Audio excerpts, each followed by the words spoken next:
Racing isn't easy, but experiencing it is.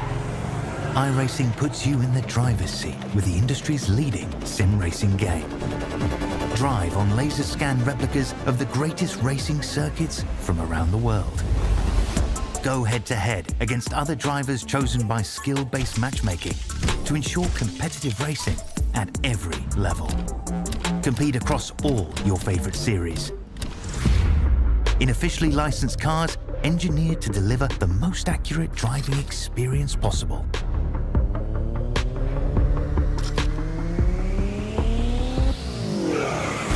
Join a race or host your own with players from across the globe. Race against the computer or in a league with friends. Feel the thrill behind the wheel. Visit iRacing.com.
Here at TWRS, we're always here to help our squad when they need a little push in the right direction.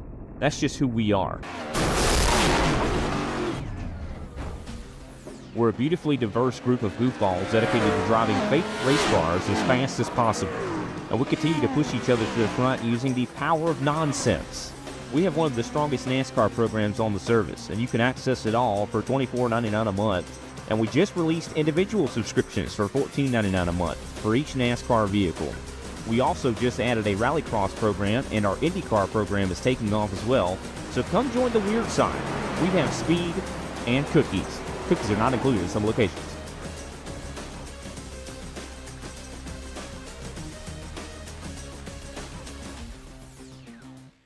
If you love the thrill of racing but hate the risks, then buckle up.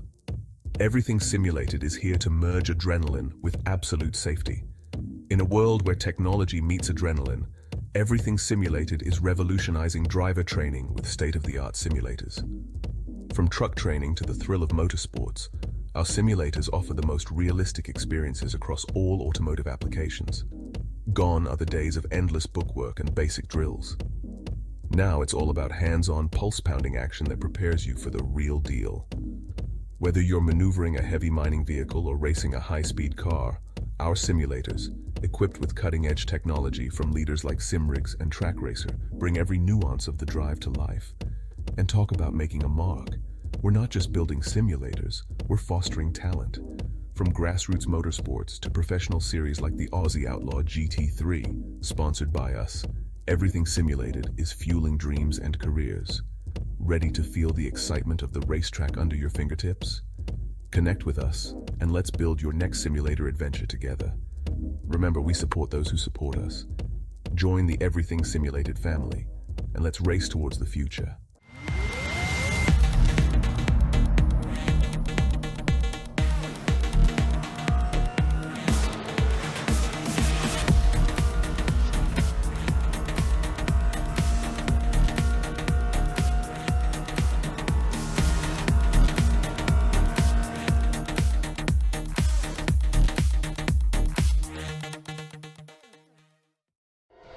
You went, you served, and forged the relationships that only being baptized in the fire of combat can develop. At FallInVeteran.com, we understand the unique bond that veterans share. That's why we've created a platform where you can connect, share experiences, and build lifelong friendships with fellow veterans.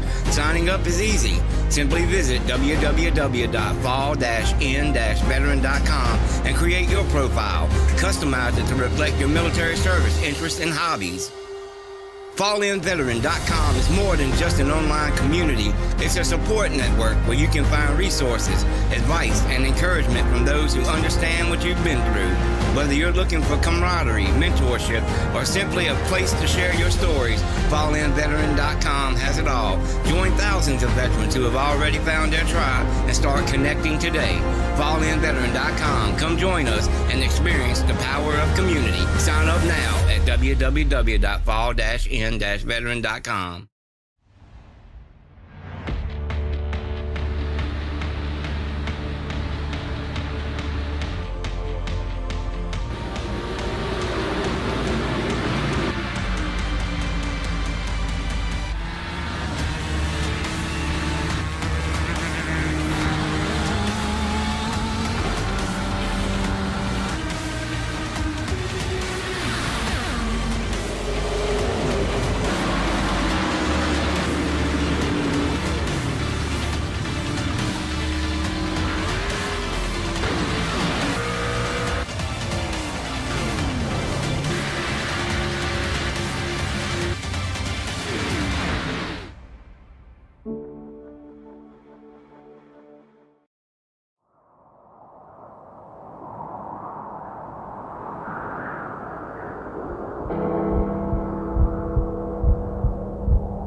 Good evening and welcome to the final round of the Oz Oval V8 Supercars Oval Racing League's Summer Series for 2024-25, and obviously we are in 25.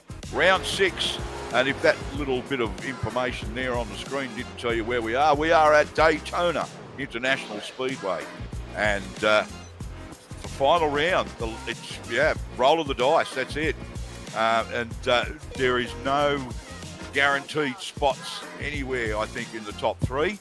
The championship lead is only a matter of a few points between Craig Roffey and Gary Wellman, and there we see it on the screen.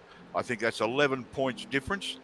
Tony Roffey down on 149 in third, so there's a bit of a gap there, obviously, but that first and second position, that can definitely go to either Gary or Craig, and Craig's actually had a stranglehold on the championship. But the third place, Tony Roffey. Fourth, Parry-Anastakis. Great to see him there. So he could actually steal third place in the championship off his teammate, Tony Roffey.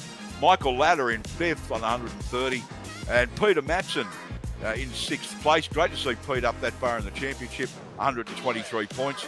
Adam Malone, Derek Jacobs, Andy Barber, and Troy Mortensen. Who'd have thought Troy was in the top 10? He finished top 5 in the in Series 1, so he's basically just continuing that. But he's having a pretty good championship. He's having a good run. But two Southern Stars guys in that top 10, and our friend from the US, Derek Jacobs, as well. So it's a very interesting night tonight. Daytona, anything can happen. It's a super speedway, and as much as it shouldn't happen, it's pretty much acceptable that chaos will ensue. So we'll wait and see what happens. And we've actually got the boys out there in quali at the moment. There's 3 minutes and 30 left on the qualifying clock. And we'll take a bit of a look at the how things are going in the session at the moment. And we get those times up. Tom Pritchard, also from Southern Stars, on a 47.8. And Tyler Stevenson, who's had 2 races with a win and a podium. So he's come into the series with both barrels blasting. Tony Roffey, third place in the championship and third place on the standings there at the moment with a 47.860. Craig Roffey, our series leader, 48.2. So slightly off the pace there so far. Nick Walsh, great to have Nick with us. On a 48.2, sitting in fifth place at the moment. Todd Maxfield, Andy Barber, Adam Malone, Troy Mortensen, and as the situation changes there and the positions switch around. But Chris Finlay now up into 10th. But as we see, they're moving around a little bit as qualifying continues with the open qualifying session. So the boys get the most out of the downforce, etc. When we start our new series in a couple of weeks for 2025, we'll be back to single car, single lap, fast lap, firing lap. So at least for some of the rounds, we're probably going to mix it up a little bit. There'll be a change of format here and there, depending on what track we're at. The format for the races will change a bit.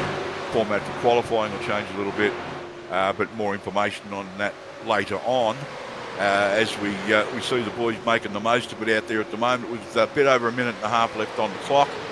Our weather conditions out there at the moment, as we thank Kobe Jordan in the production box there at the moment from Inside Lane Productions, and he brings that up for us very nicely. And there's 2.48 miles is the track length. Obviously, it's an oval, Daytona Beach, USA. Our air temp, 76 degrees Fahrenheit, which is in the 20s. I think that's low to mid-20s Celsius. The track temp is not much different to that, 77 degrees. Wind's blowing from the south, and the wind speed is between 8 and 9 miles per hour, and mostly cloudy is the sky condition.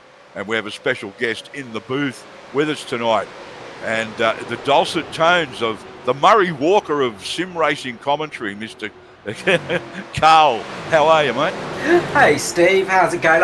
You've just disappointed hundreds of people on the stream. They were thinking somebody nice and good was going to be coming up in the booth. Instead, they've got me, unfortunately. Looks like a fantastic end of season heading into this one, Steve. Lots of racing, and well, Daytona International, you can't ask for a better place to have a final race of the season, can you? No, that's exactly right. There's a championship on the line. And as I said earlier, Carl, and you've just nodded to it then, what can go wrong will go wrong here. Anything's possible. It's not impossible to have a green race at Daytona. But as you can see, even there at the end of qualifying, the boys are coming together. So it's going to be interesting. Going to be interesting to see what happens. Hopefully they get that out of their system now, and we'll see what sort of race we've got ahead of us, Carl. Yeah, Gary Wellman is definitely hoping that was his crash for this evening, done and dusted. He does not want to be having one of them in this race with the championship being so close.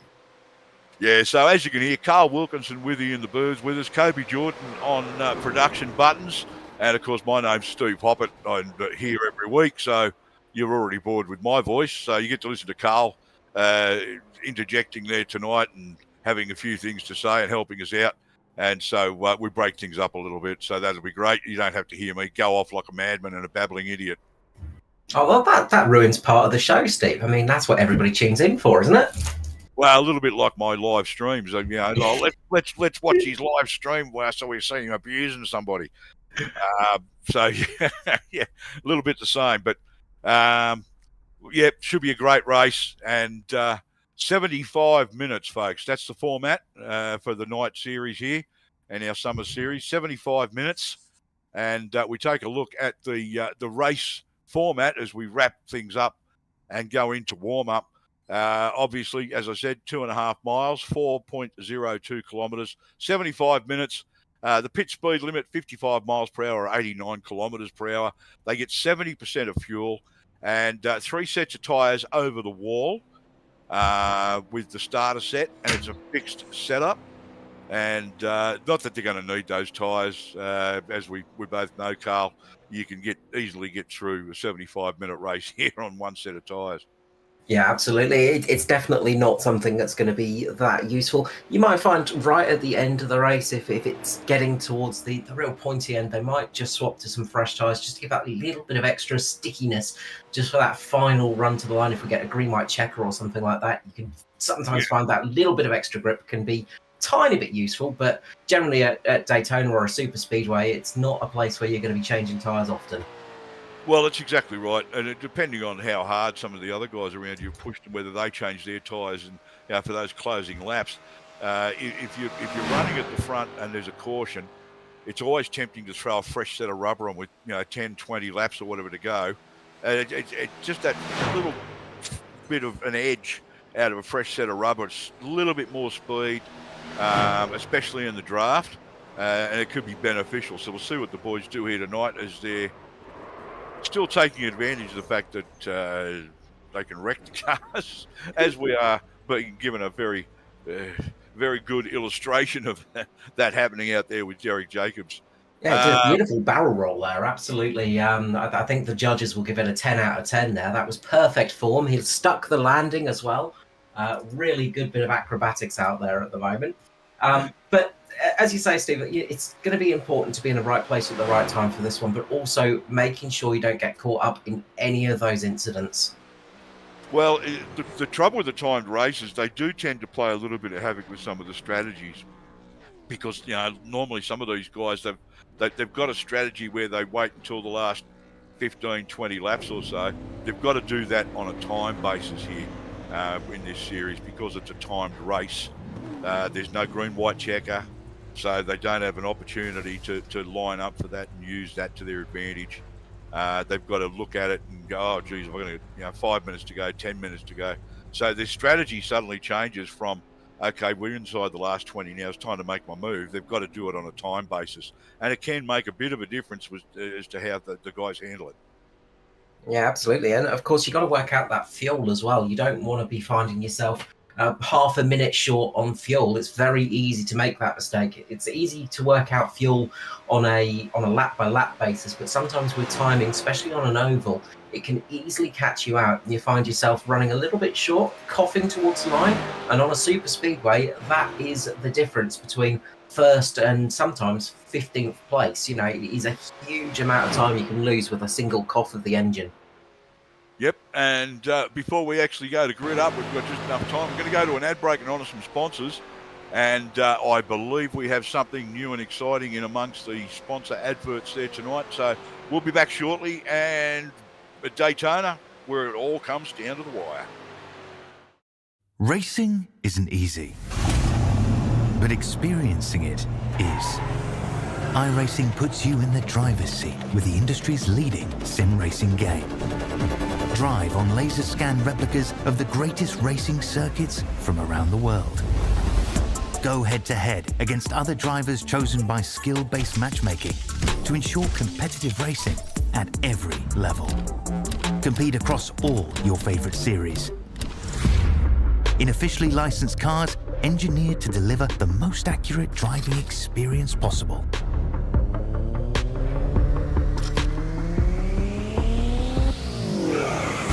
Join a race or host your own with players from across the globe.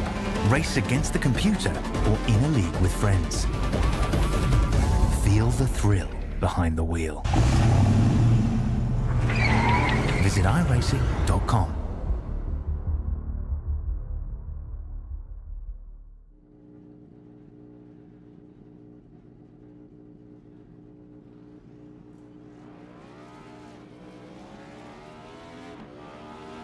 Here at TWRS, we're always here to help our squad when they need a little push in the right direction. That's just who we are. We're a beautifully diverse group of goofballs dedicated to driving fake race cars as fast as possible. And we continue to push each other to the front using the power of nonsense. We have one of the strongest NASCAR programs on the service, and you can access it all for $24.99 a month. And we just released individual subscriptions for $14.99 a month for each NASCAR vehicle. We also just added a Rallycross program, and our IndyCar program is taking off as well. So come join the weird side. We have speed and cookies. Cookies are not included in some locations.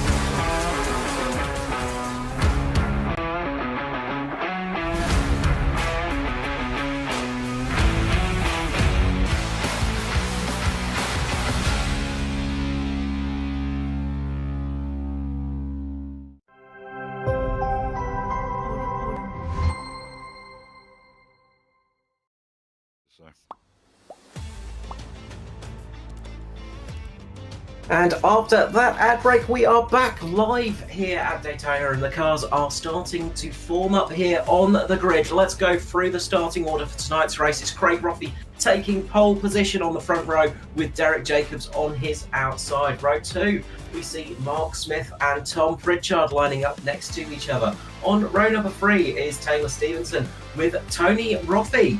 On row number 5, we got Troy Mawson and Gary Wellman. Row 6 sees Andy Barber and Nicholas Walsh lining up next to each other. On row 7, we've got Tony Maxfield with Adam Malone. Row 8 will see Chris Finley and Peter Matson lining up. And towards the back of the grid, it will be Michael Latter rounding out the field. Don't worry about Steve Hoppett. We're not letting him out on track. We're keeping him up here in the box where he is safe and sound. I don't know whether it's about me being safe. Everybody else, I think it's for their sake more than anything else. But yeah, no, it's been great to actually get back on track a couple of weeks ago and in a test race and get a chance to run around with the boys with one eye, and was very surprised in Gen 3 testing that I drove as well as I did. But yep, there we go.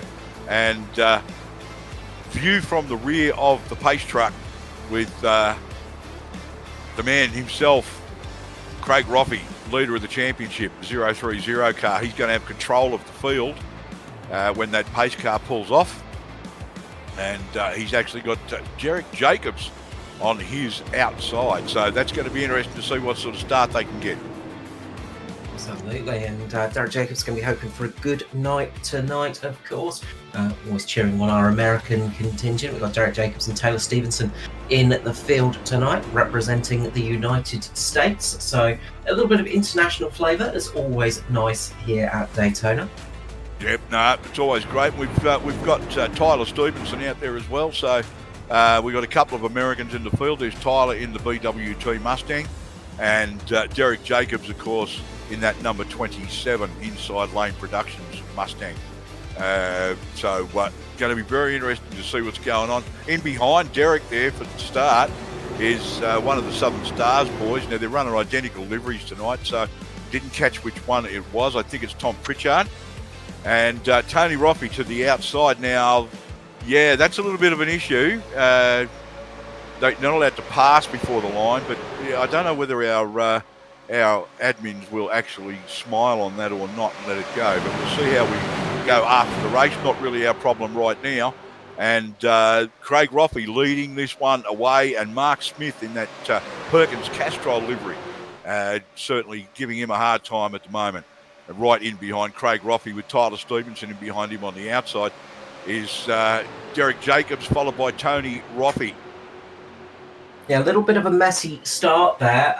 Derek Jacobs got caught back a little bit, and that sort of bunched the field up. Troy Morrison also starting from pit lane, and that's going to be a bit of a pain if it remains green. You can see there that car in the background just outside of the draft, and he's going to fall back from that, of course. When you don't have that pack around you, you can sometimes just start falling off the group, and it can be a little bit difficult to catch up. If you can get back up there, it will be very useful as we go round here and the race gets underway. Yeah, look, the downside for Troy, obviously, explained to me that he's got some new farm equipment and it operates on GPS, so he was probably waiting for it to tell him to leave the pit lane. But we'll see how he goes with that. He'll probably catch up through the field. He's come from the rear of the field before. And there we go with the number 16 of Todd Maxfield around the outside now as Derek Jacobs moves down in front of Craig Roffey from Rogue Sim Sports. And he's now leading on that inside line. Todd Maxfield right next to him battling for the lead of this one as we've got a fair old mixture of vehicles with I believe that's Nick Walsh in the number 12 Simboy's car there in the Mustang, following his teammate Todd Maxfield around that outside line car. Yeah, the Sim Boys always make it nice and easy for us to spot with their different flavour of cars. The only tricky one tends to be with so many green cars out there with Craig Roffey, Derek Jacobs, makes it easy to misidentify them as Gary Wellman. So always like to add a little bit of a dice roll into the field, these drivers, make our lives a little bit tricky. The pack has formed up nicely here. Big run on the outside there from one of the Sin Boys, and it's Chris Finlay getting up to the front, taking the lead of this race in the 104. Yeah, fantastic run around the outside from Chris Finlay in the 104 Sim Boys car, and gets himself in front of two of his teammates. So we got Sim Boys 1, 2, and there's a third one back there, Nick Walsh, battling for third position, and he manages to get that from Derek Jacobs, who's pushed back to fourth, and series leader Craig Roffey back to fifth position. That's your top five.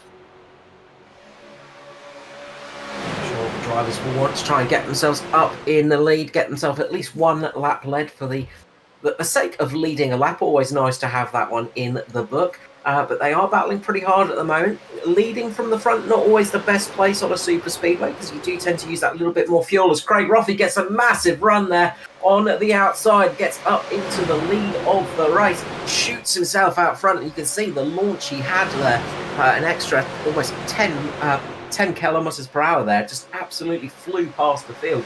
And this is something about these cars, you just get such a big run when you're in the draft like this, because they've got those big rear spoilers, those big rear wings on them, and that really creates a big hole around the back of them, and you just get sucked up there so quickly. Oh yeah, absolutely. But yeah, fantastic run. It looks like that might be the preferred move tonight. That's the second time we've seen somebody come from outside the top five or fifth, sixth position and take the lead of this race by just moving around the outside and using the draft. That's the difference. These cars have the draft. And it's going to be interesting to see how things go with the Gen 3 cars. In the testing, we haven't really seen anybody pull a move like that because the tracks being used don't really lend themselves to it.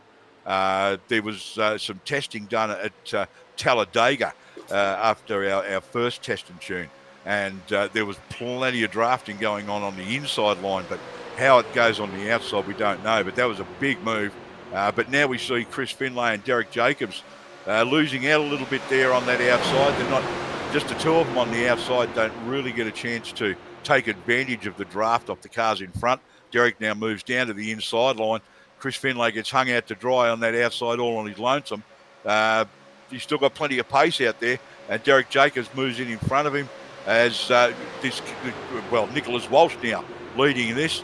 He's got 22 on the roof, 12 on the windows, but it's Nicholas Walsh from Sin Boys, and he takes Todd Maxfield with him. They're almost three wide there and almost came together between Todd Maxfield and Derek Jacobs as Todd Maxfield went to make a move down the outside of his teammate, and Derek Jacobs beat him to the punch and shut the door on him.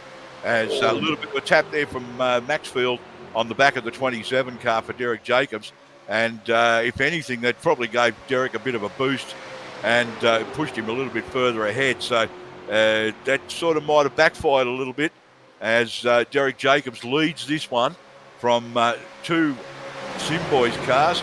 6 laps completed at the moment. We've already had 5 lead changes, would you believe, Carl? Absolutely. It's been pretty frenetic up the front. Plenty of action going on. Was watching Nicholas Walsh and Toddy Maxfield there, the two Sim Boys cars. They have been bump drafting each other, really working hard on that. And if you're sort of not used to these cars bump drafting, they are a bit tricky. They don't have the reinforced structure at the front and the back, and that can really catch you out sometimes. They're not like your standard old NASCAR. These things are a little bit more fragile when you play around like that, so you've got to be a bit careful, but you can make it work. You saw there with Derek Jacobs as well. He got that big tap and it just unsettled the rear, but he kept it moving in the right direction. Great job from Jacobs, keeping it up at the front of the field at the moment in the 27. Yeah, absolutely. You could see, actually, that was a little bit of a taste of how unsettled these cars can get when you do give them a bump in just the wrong spot. Yeah, the whole art of bump drafting is about keeping it square with the car in front. And plenty of times in NASCAR in the different classes, we've seen the cars get out of shape if the guy giving them a bump is just slightly off-centre. But with these things, if you're off-centre, you can very easily get them out of shape in a big, big way. And you could just see just the slightest tap there on the back of Derek Jacobs' car from Todd Maxfield, and he got the wiggles up pretty good, but managed to catch it before it got too bad. So it was a great piece of driving there from Derek to catch that. But he's a fairly experienced driver, Carl, and he knows what it's all about. He's been racing these cars on ovals as well as NASCARs for quite some time. Absolutely, plenty of experience turning left and a little bit of right-hand turning as well. But yeah, really strong on the oval side, has a lot of experience, a lot of knowledge in these cars. And in the old V8s on the ovals, it's a very different style of car to your standard NASCAR, but it is a very fun car to drive. And looking forward to seeing how the Gen 3 goes on the oval side of things. I've just been racing one at Bathurst, and that new Gen 3 is an absolute monster on the normal tracks. On an oval, I can see it being quite an interesting drive. Yeah, but like I said, with the test and tune race that I did at Auto Club with the boys a couple of weeks ago, I was very comfortable in the car. We had certain things wrong with it, and it was only a test, and it was only 30 laps. But actually today, a few hours ago, 7 or 8 hours ago, I actually was doing some test laps at Phillip Island in the Gen 3, and believe me, that is a beast on a road course. It's going to be very, very setup dependent as to and driver dependent as to how it goes and what you're used to and how you like to set things up. So on the oval side of things, sorry, I had a little bit of a burp. And so on the oval side of things, we're still tweaking, we're still looking, and we're still in talks with the drivers as to whether we're going to move to the Gen 3. It's looking like we're going to. The bulk of the drivers have actually given their opinion and voted to actually go to the Gen 3 in February. where 80% of them actually have gone with going to the Gen 3. And so the next couple of weeks are going to be spent getting that setup sorted. And of course, it changes with the banking too. The Gen 3 car can be very, very dependent on that right front and how you treat it. And they've got to be driven differently to what these cars do. But we get a really good look at the field there as the boys go around for what could be the last time in the Gen 2s. And a great view of the back of Tony Roffey's car there. He's a fair way back in the field after being at the pointy end not so long ago, Carl. Yeah, it changes so quickly on a super speedway like this. You find yourselves, we saw up the front, Derek Jacobs, he built himself up about a half a second lead, and that is closing up very quickly now. All throughout the field, they're starting to sort of go single file as we see just one car sort of going out. Peter Madsen just sticking his nose out at the moment, trying to work his way up the field, and he's going to have a big run here, moving himself up into the top 10 now. But you sort of want to keep yourself relatively calm at this stage. You can't win this race in the early stages, but you sure as heck can lose it with a silly manoeuvre. And just saving that little bit of extra fuel can really help you out if you get a caution, if you get lucky. It's all about keeping yourself just balanced at these early stages and keeping yourself in the game. Well, it was a race car driver in the real world, and I've got a feeling Alan Moffat, whether he coined the phrase or used the phrase after somebody else had said it, but yeah, in order to win, you've first got to finish. If you can't actually finish a race, then you've got no chance at winning. So you've got to position yourself. But Peter Madsen there's positioned himself really well, going around that mid-track line and taking the lead by several car lengths from Derek Jacob. There seems to be a fair bit of speed on that mid to high line tonight, as long as the boys are able to get some draft with it. We saw Tony Roffey, Chris Finlay, who made a massive run around the outside, and only a lap or two later got hung out to dry out there without the benefit of any real draft. So it's, the midline's obviously got some pace in it because there's a certain amount of draft there.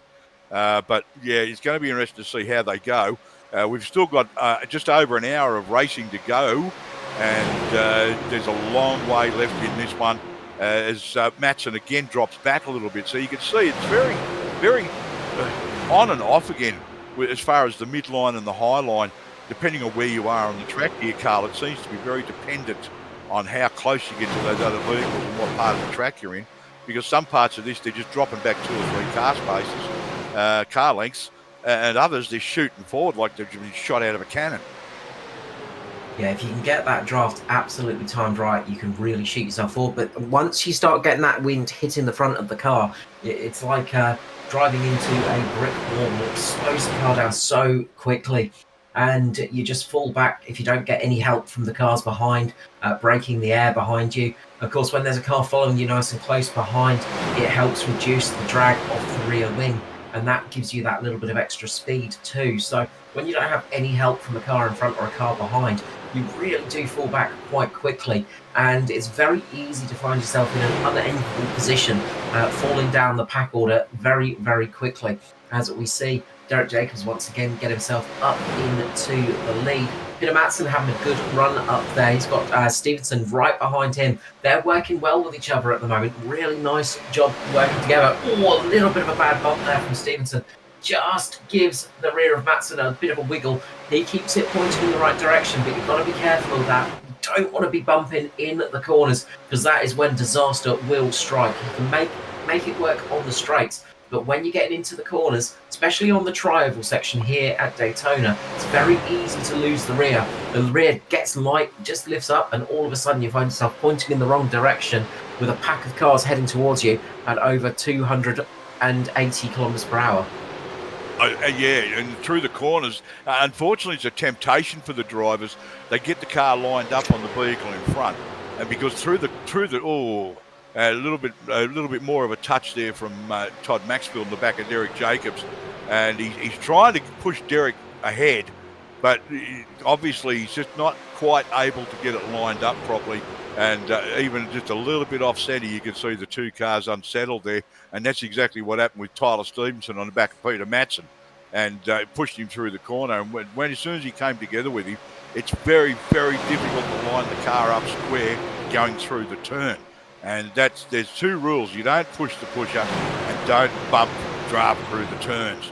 It's a rule in NASCAR and it's a rule in these. It's unwritten, but people accept that's the way it is. But sometimes a little bit temptation will push him through the corner, because it's actually where the outside line loses a bit of momentum against the inside line. It's just physics. It's the way it works. And the inside line there gets a really good run through the turn, whereas the outside line has to put up with just a little lack of speed. But try and line yourself up coming through the turn to make a challenge when you get onto either the front or back straight. And at the moment, Matson's side by side with Derek Jacobs. So he's making the most of what he's got out there at the moment. He's got Stevenson behind him, trying to help him as much as possible. But you could see from the shots that how unstable these cars can get when you're just that little bit off and you come together with somebody. Absolutely, and when you start getting side by side like this as well, you get what's called the side draft, and that unsettles the car even more. You get a little bit of dirty air coming off the car beside you. It can just slow you down a bit if you place the car just right. You can use it to your advantage to drop the car beside you down a little bit. But of course, when you're going through those corners, you want as much aero as possible. You want the car to stick to the road as much as possible, and that's why the corners are banked. Of course, it uses centrifugal force just to press that car down. Back in the days before downforce, of course, that's the way they made the corners. But with that a bit of aero dropping off through the corner when you got side by side like that, it can catch you unaware, and all of a sudden you can find yourself in a really sticky situation. The car just getting out of position, just getting a bit loose, and that can really force you into a nasty accident. We're seeing now Stevenson dropping down to the low line, and right now you're going to watch as Matson just drops back, can't keep up the pace. But the field is broken up a fair bit here. We're not seeing it stuck together as much as normal. There's about almost 2.8 seconds between first and last at the moment, which doesn't sound like a lot, but on a super speedway, that's an eternity. Oh, yeah, it's a long way. You would expect those sort of gaps in road racing, but in NASCAR and obviously almost OzCar, I suppose you would call this, with the Mustang and the Commodore, the V8 supercars, yeah, the gaps are more like, a hundredth of a second or a tenth of a second. And in fact, if you're an oval racer and you're a tenth of a second off somebody, you take it to heart, because you shouldn't be that far back. And a tenth of a second is something that road racers would kill for. Yeah, absolutely. It's amazing just how much it sort of spreads out when you're on an oval like this. But when you're traveling at 300 odd kilometers per hour, it is a very fast speed, and it's a blink of an eye. That is the sort of 2.4 second, 3 second gap on a sort of super speedway like this. It doesn't look like much, but it is a really big amount of time. And I just wonder if we're starting to see people just trying to work their way to that low line, just thinking about the first pit stop, thinking about a fuel stop in the near future, just wondering what they're going to do. Yeah, it's going to be interesting to see what they do. We're obviously going to have a green flag pit stop, but we're certainly looking to see where we're at in the race at the moment. And we are on lap 22 after just on 20 minutes of racing. So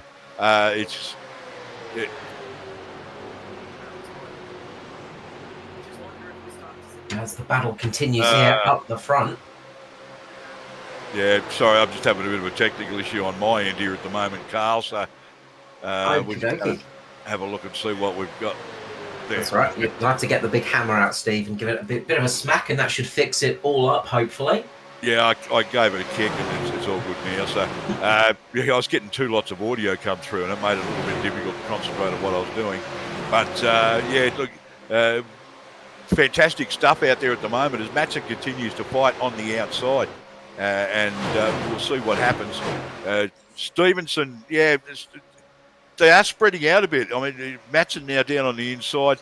Stevenson back a little bit. I don't know quite what took place there a little while ago, where he moved to the inside line after he'd been trailing and pushing Peter Matson around. And all of a sudden, he went from being right on the back of the top three to quite a gap there, as you can see. And Matson's taken advantage by moving in there. and now Peter Matson in fourth place. So Derek Jacobs continues to lead this from Todd Maxfield, Nicholas Walsh, Peter Matson, and Tyler Stevenson. We'll be back in just a moment. The boys are getting ready for their first round of what looks like going to be green pit stops, and we're going to honour some sponsors. We'll be back in just a moment. If you love the thrill of racing but hate the risks, then buckle up. Everything Simulated is here to merge adrenaline with absolute safety. In a world where technology meets adrenaline, Everything Simulated is revolutionizing driver training with state-of-the-art simulators. From truck training to the thrill of motorsports, our simulators offer the most realistic experiences across all automotive applications. Gone are the days of endless bookwork and basic drills. Now it's all about hands-on, pulse-pounding action that prepares you for the real deal. Whether you're maneuvering a heavy mining vehicle or racing a high-speed car, our simulators, equipped with cutting-edge technology from leaders like SimRigs and TrackRacer, bring every nuance of the drive to life. And talk about making a mark. We're not just building simulators, we're fostering talent. From grassroots motorsports to professional series like the Aussie Outlaw GT3, sponsored by us, Everything Simulated is fueling dreams and careers. Ready to feel the excitement of the racetrack under your fingertips? Connect with us, and let's build your next simulator adventure together. Remember, we support those who support us. Join the Everything Simulated family, and let's race towards the future.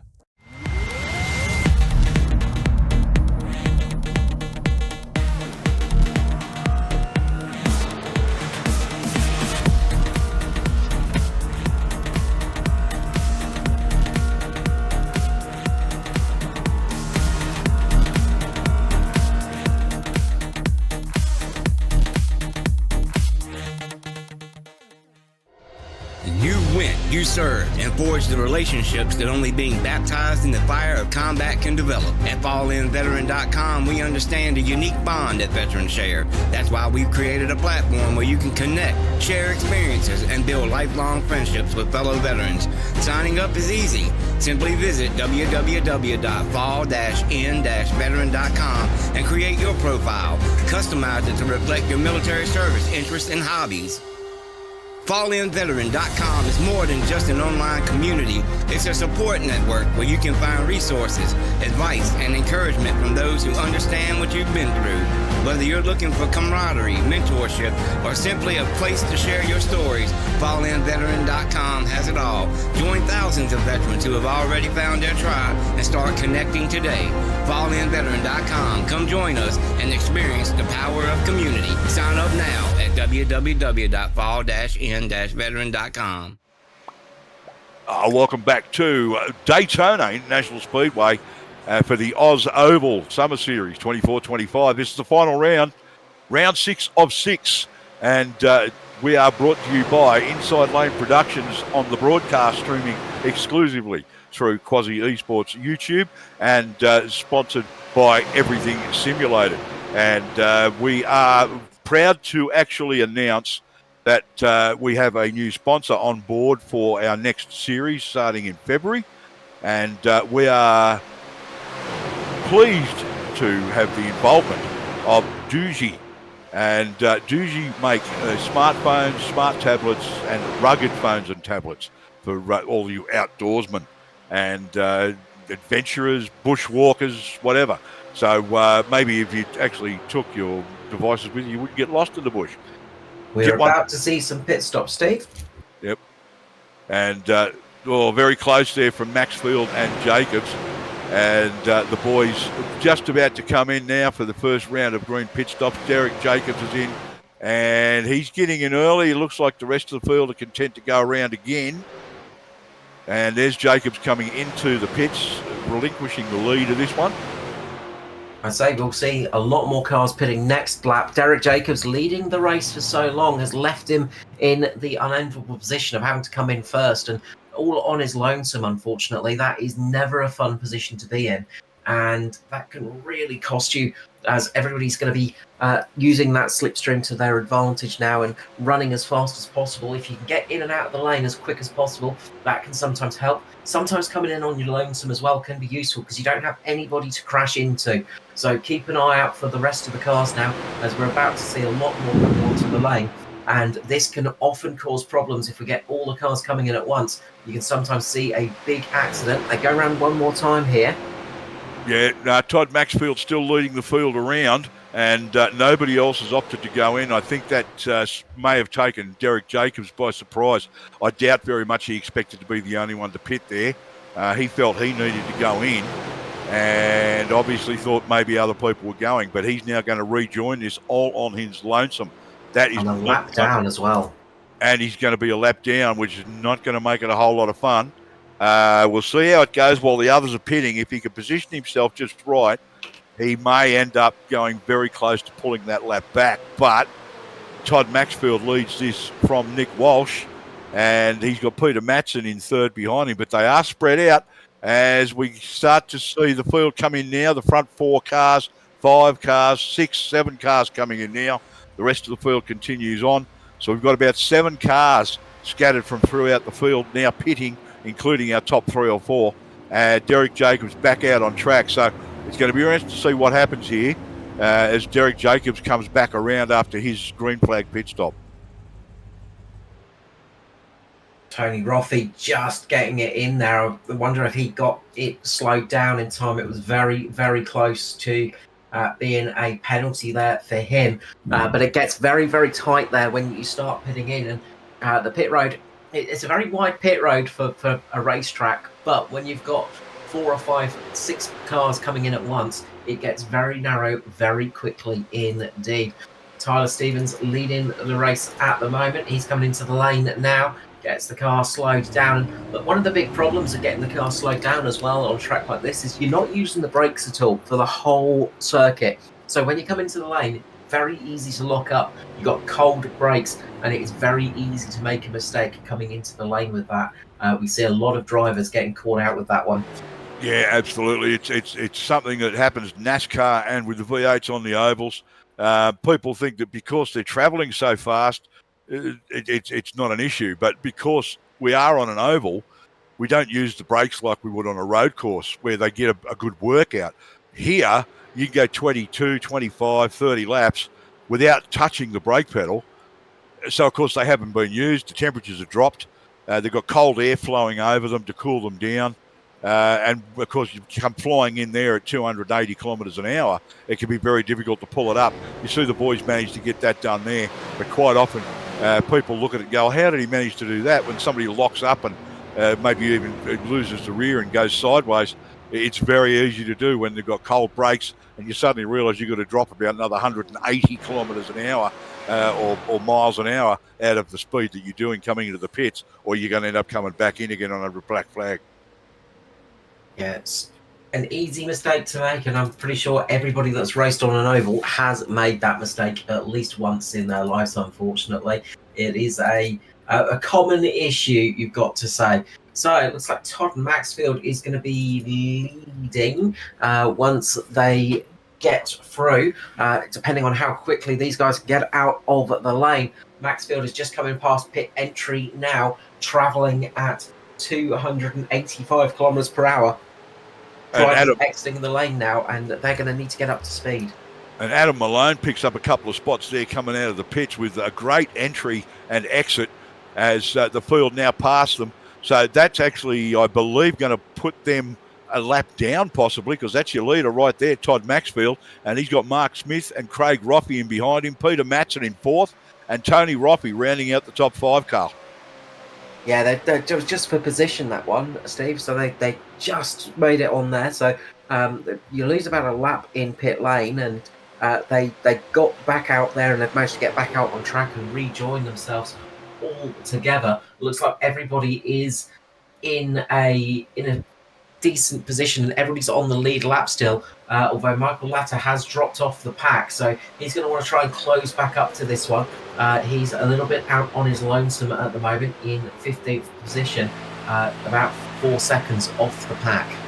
Yeah, I'm just looking to see how that affected Derek Jacobs. I think it might have worked out for him because I'm actually, there he is, back in 8th position at the moment and on the lead lap. So the lap that he lost in the pits there has come back to him because everybody else pitted after he did, and he managed to actually get out in just position so that he was well placed to actually get that lap back while other people were actually in the pit. So that worked out really well for him under a green flag pit stop. Not always so fortunate. Plenty of guys have actually struggled the rest of the race to pull that lap back, but Derek's in a really good position. Mark Smith having a very nice pit stop in the 087 Castrol car. He was one of the fastest through the lane, 48.4 seconds, a 30-second pit stop, so taking a little bit less fuel maybe than some of the others around him, has jumped him up into the pack and jumped him right up into the lead of this race for Mr. Mark Smithy. And he is going to be looking to keep himself up there if he can. But he is currently trying to break the draft a little bit. You can see right behind him, Craig Rothy, no easy driver to get past and to beat on a racetrack. I found that out on Friday night myself. But he is going to be pushing hard here, not wanting to lose the lead. Gives Smith a little bit of a rub as they come into the tri-oval section, and they are racing hard once again up the front of this field. Yeah, a big effort there from Mark Smith just to try and shake Craig Roffey off his tail, but Roffey's having none of that, and he's gone with him everywhere Mark's gone on track. Craig's actually followed him, almost anticipating what he was going to do. Todd Maxfield back in third. And there goes Mark Smith again back to the outside. And Roffey's pulled off onto the apron again. He did that earlier. Obviously part of his strategy, because he's rejoined again now. So he's allowed some cars past him, and not quite sure what the deal is there. Maybe he's decided it's just not time to be in that position yet. Not happy with maybe the way things were going. But Mark Smith on the outside now, he's going to drop back a couple of spots. And I think that's Michael Latta taking the lead of the race from Derek Jacobs, who's managed to get himself back up into second. So a great drive there from Derek Jacobs, Carl. Absolutely. Good recovery from Latta as well. He was right off the back of the pack, and he's managed to get himself right back up there, slotting himself into the lead at the moment.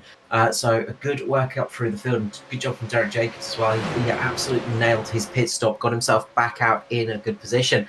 I would say Craig Roffey wants to be saving fuel at the moment. You can see he just didn't want to lead the race. He does not want to be out front using more engine power, using more fuel at the moment. He wants to save as much as possible. And you just get the feeling that they're just thinking about the end of this race. They're just wanting to fuel save a little bit. And would not surprise me if a few people are thinking, I can probably make this on one more stop if I just save a little bit of extra fuel in this one. So they are just really going into economy mode. Going to be lifting off that throttle a little bit, keeping themselves up nice and tight behind the car in front so they can run, 75% throttle, not using as much fuel, maybe get themselves an extra lap or two, which could be the difference between victory and finding yourself right at the back of the pack tonight. Yeah, exactly right. And unfortunately, if you're a few cars back or mid-pack, you can probably get away with that. But at the front of the field, we've got Todd Maxfield pushing Michael Latta along. So Michael doesn't have the option to really lift that foot a little bit, save a little bit of fuel, because you've got Todd Maxfield all over the back of him, Derek Jacobs on the outside, Mark Smith on the inside line there. So Mark Smith probably just hanging back a little bit, not feeling the necessity to sit right on the back of Todd Maxfield, which will help him to save fuel, obviously. If you're behind the other cars, your car is not working as hard. The leader is the one who sets the pace, and he's actually the pioneer with as far as the fuel's concerned, because he's got no option but to go hard or give up the lead. It's just that simple. Yeah, and you often see when it comes to a bit of a fuel-saving race that the pack slows down a little bit. They're not quite pushing as hard, and even the leader doesn't quite push all as hard as possible, and the lap times start to drop a little bit and get a little bit longer. And we've seen that in the past. I've been in a few races like that myself, and all it takes is a couple of drivers just to go, well, I've had enough of this, go up the front and start dragging the pack forwards a little bit faster, and it can ruin everybody's night for their fuel saving.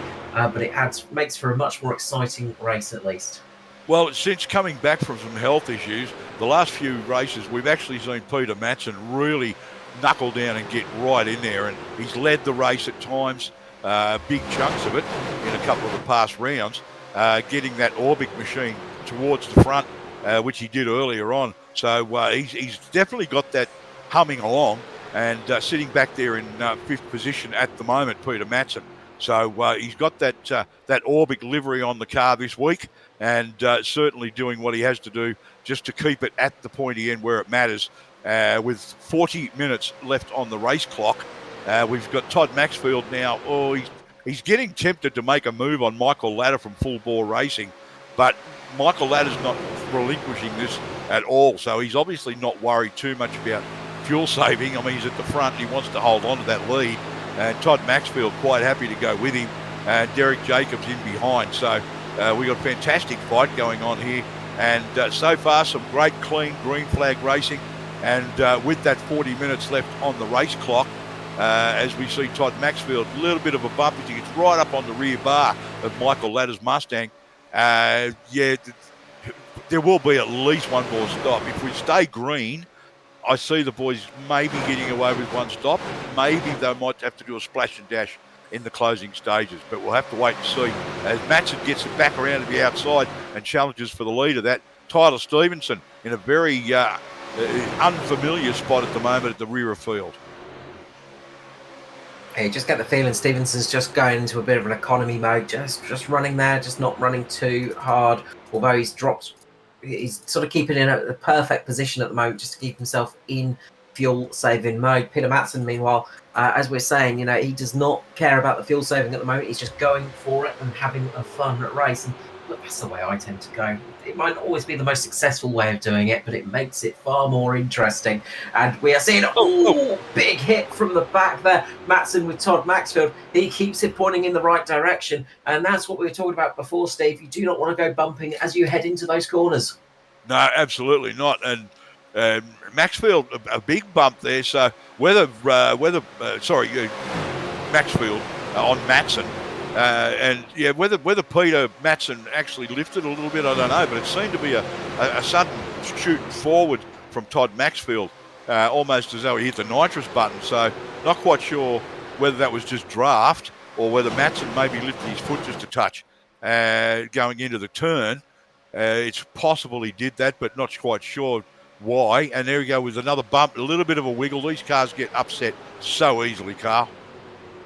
Absolutely. I was looking at the front of Toddy Maxfield's car as well, and he has got a bit of a dent in there at the moment. So he has been pretty aggressive with the bump drafting tonight, maybe a little bit too aggressive, as it has folded the front end of that Mustang in a little bit.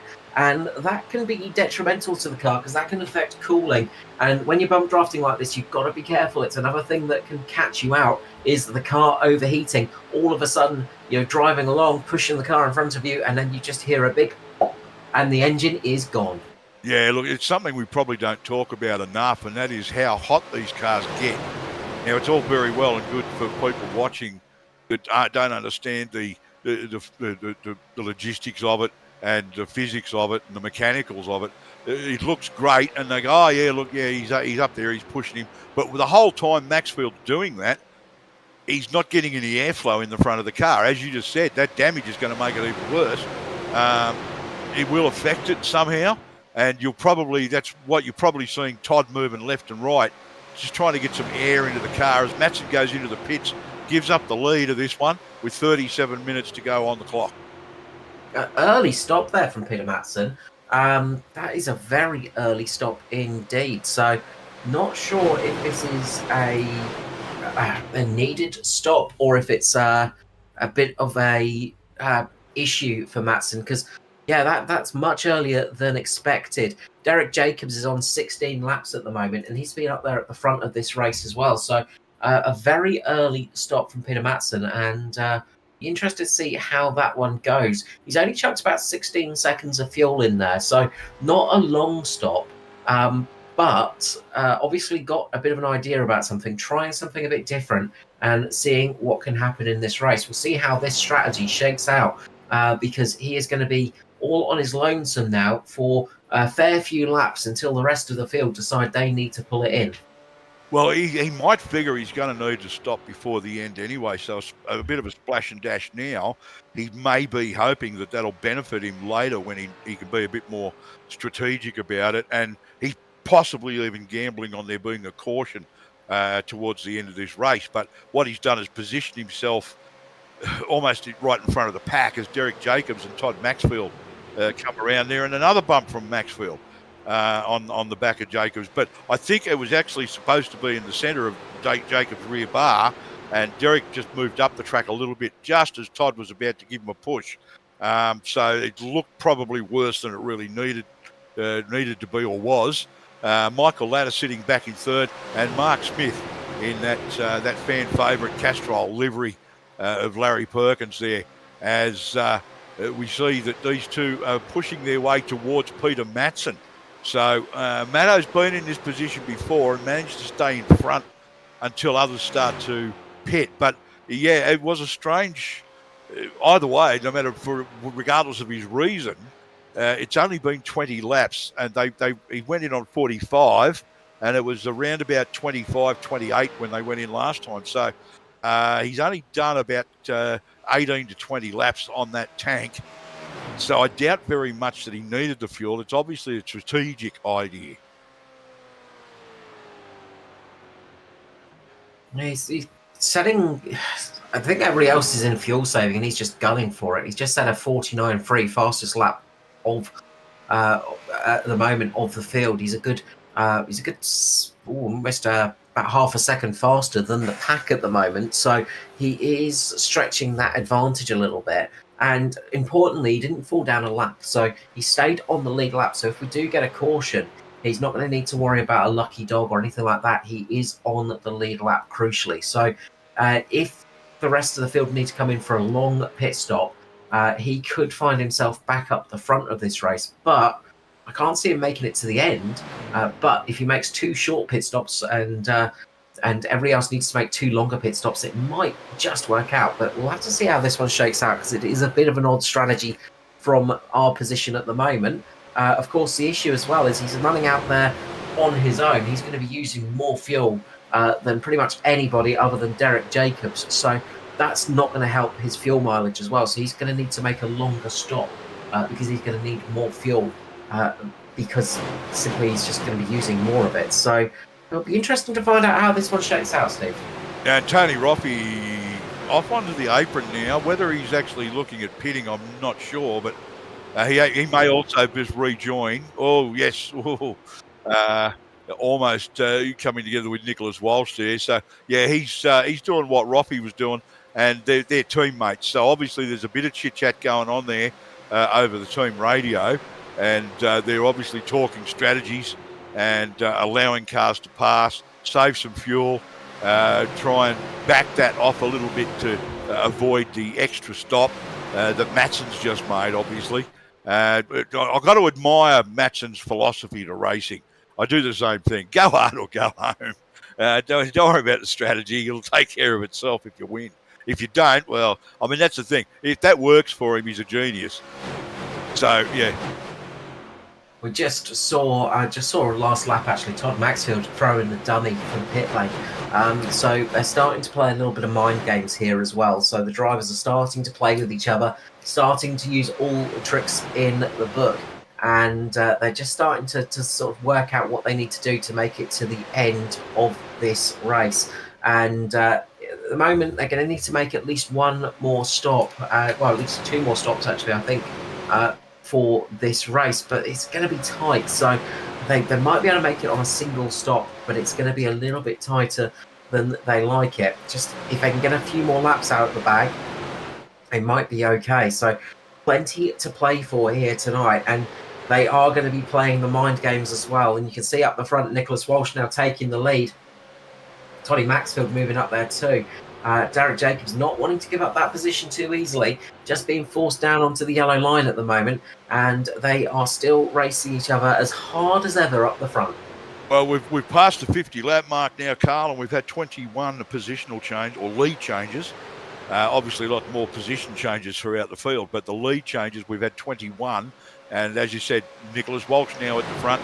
He's come from around the outside, back from around about just outside the top 5, I think, and making the most of this. And he's got his teammate Todd Maxfield with him. So we've got Sim Boys 1 and 2.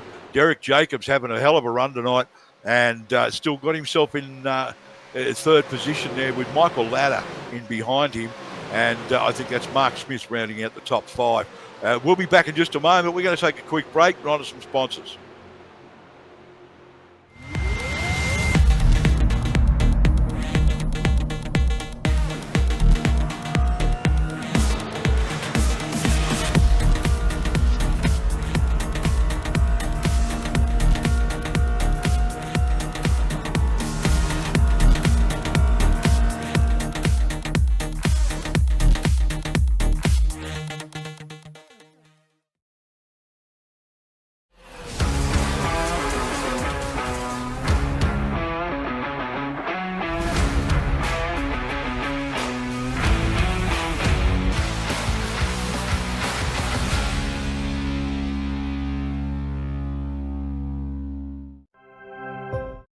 Racing isn't easy, but experiencing it is.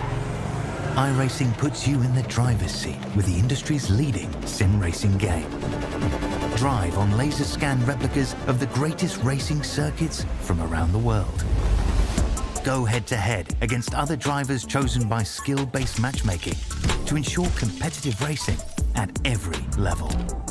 Compete across all your favorite series in officially licensed cars engineered to deliver the most accurate driving experience possible.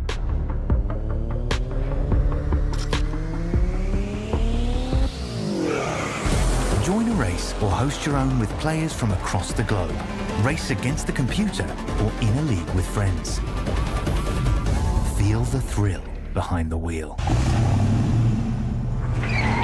Visit iRacing.com.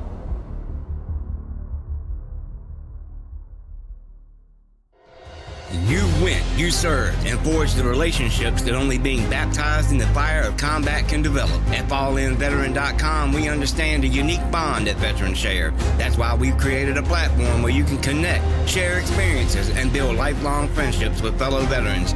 Signing up is easy. Simply visit www.fall-in-veteran.com and create your profile. Customize it to reflect your military service interests and hobbies. FallInVeteran.com is more than just an online community. It's a support network where you can find resources, advice, and encouragement from those who understand what you've been through. Whether you're looking for camaraderie, mentorship, or simply a place to share your stories, FallInVeteran.com has it all. Join thousands of veterans who have already found their tribe and start connecting today. FallInVeteran.com. Come join us and experience the power of community. Sign up now at www.fall-in-veteran.com. And welcome back to Daytona International Speedway for the Oz Oval Summer Series. And we are in round 6. We wrap it all up tonight and have a couple of weeks before we actually venture into our first full season of the year. And that's an 11-round championship starting in February. So at this point in the Gen 3 cars. So that is going to be interesting in itself. But we've got Nicholas Walsh still leading this from his teammate Todd Maxfield. Derek Jacobs still letting the boys know he's there and putting in the effort. We've seen Michael Ladder actually come into the pits during that ad break. We've got Mark Smith in 4th, and one of the Southern Stars cars, I think it might be Tom Pritchard, in the number 6 vehicle, sitting in 5th position. Now, it's Andy Barber, my mistake, and he's having a pretty decent run out there at the moment. Todd Maxfield still left and right there behind his teammates. We see Michael Ladder now rejoining, and it probably won't be that big a disadvantage because he knows the rest of the field's going to have to pit fairly shortly. 26 minutes left on the race clock, and we must be up around 60 laps by now. So the boys will be starting to think about what may be that final stop to get through that last 26 minutes of racing, Carl. I reckon we're going to need one more stop or a splash and dash. My little tracker is telling me there's about 32 laps left at this pace, which means that they're going to be about 4 or 5 laps short to the end. So this could work out well for Peter Madsen because he's managed to jump ahead of Michael Ladder. Peter Madsen has got a fairly decent position. He's going to have to stop again, of course, but so is everybody else. So he made his splash and dash early. He's going to have to come in again. If he can make it another 6 or so laps, then he can fill it to the end and make it home. So if it all works out, he could be in a strong position come the end of this race, and he's still setting a really good pace at the moment out there on his lonesome. So going to be interesting to see how that one shakes out. So they're all going to have to come in the pit lane very, very soon. If anybody can make it another 4 laps, I'd say, they might be able to just squeak it home to the end. And that's what they're all going to be trying to do now. You might see the pace of the leaders really drop off a cliff as they're all just doing a bit of fuel saving, just running not quite full throttle, maybe just dipping the clutch in, just letting the car roll on its own a little bit here and there, trying not to lose too much pace, but trying to, importantly, get that car to a point where they can make it home on fuel. And we've got the tower up there displaying how many laps each driver has done since they last pitted. And, of course, Nick Walsh has done 28 laps. He must be very close to needing to stop for fuel now, Carl, with Todd Maxfield behind him in the same boat. In fact, the top three have done 28 laps. Andy Barber, 26. Malone, 26. Craig Roffey, 28, back in sixth position. So, yeah, between 26 and 28 laps they've done. Matson's only got 14 under his belt. So he's probably got another 15 to 20 laps before he's got to start to think about it again, which will advantage him when the others come in shortly. But whether that will, or how that will actually affect him getting through the bulk of this, what's left in the race, will he have to do a splash and dash? Will the others stretch this out and manage to actually do it on one more stop and not need a splash and dash? This is going to be the big question. A big thing there to notice with the laps done was Derek Jacobs. He made it to 30, and crucially, that might be just enough. So if they come in now, they can just about make it home if they save that fuel. And we're seeing a big spout of cars coming in. Right now, we see a group of the Sim Boys. We've got Nicholas Walsh in with Todd Maxfield and Mark Smith. So those three coming in now. The rest of the field are going to extend it one more lap, and they will be in that absolute prime position where they can make it home and they don't have to do too much fuel saving. So that's going to be a crucial thing now, is that they can make it home from here and they don't have to fuel save as much. So if you can extend it an extra lap or two from here, that means you've got more fuel to play with. You can sit up the front a little bit more, you can use that throttle a little bit more, and you can safely make it home on a full tank of gas.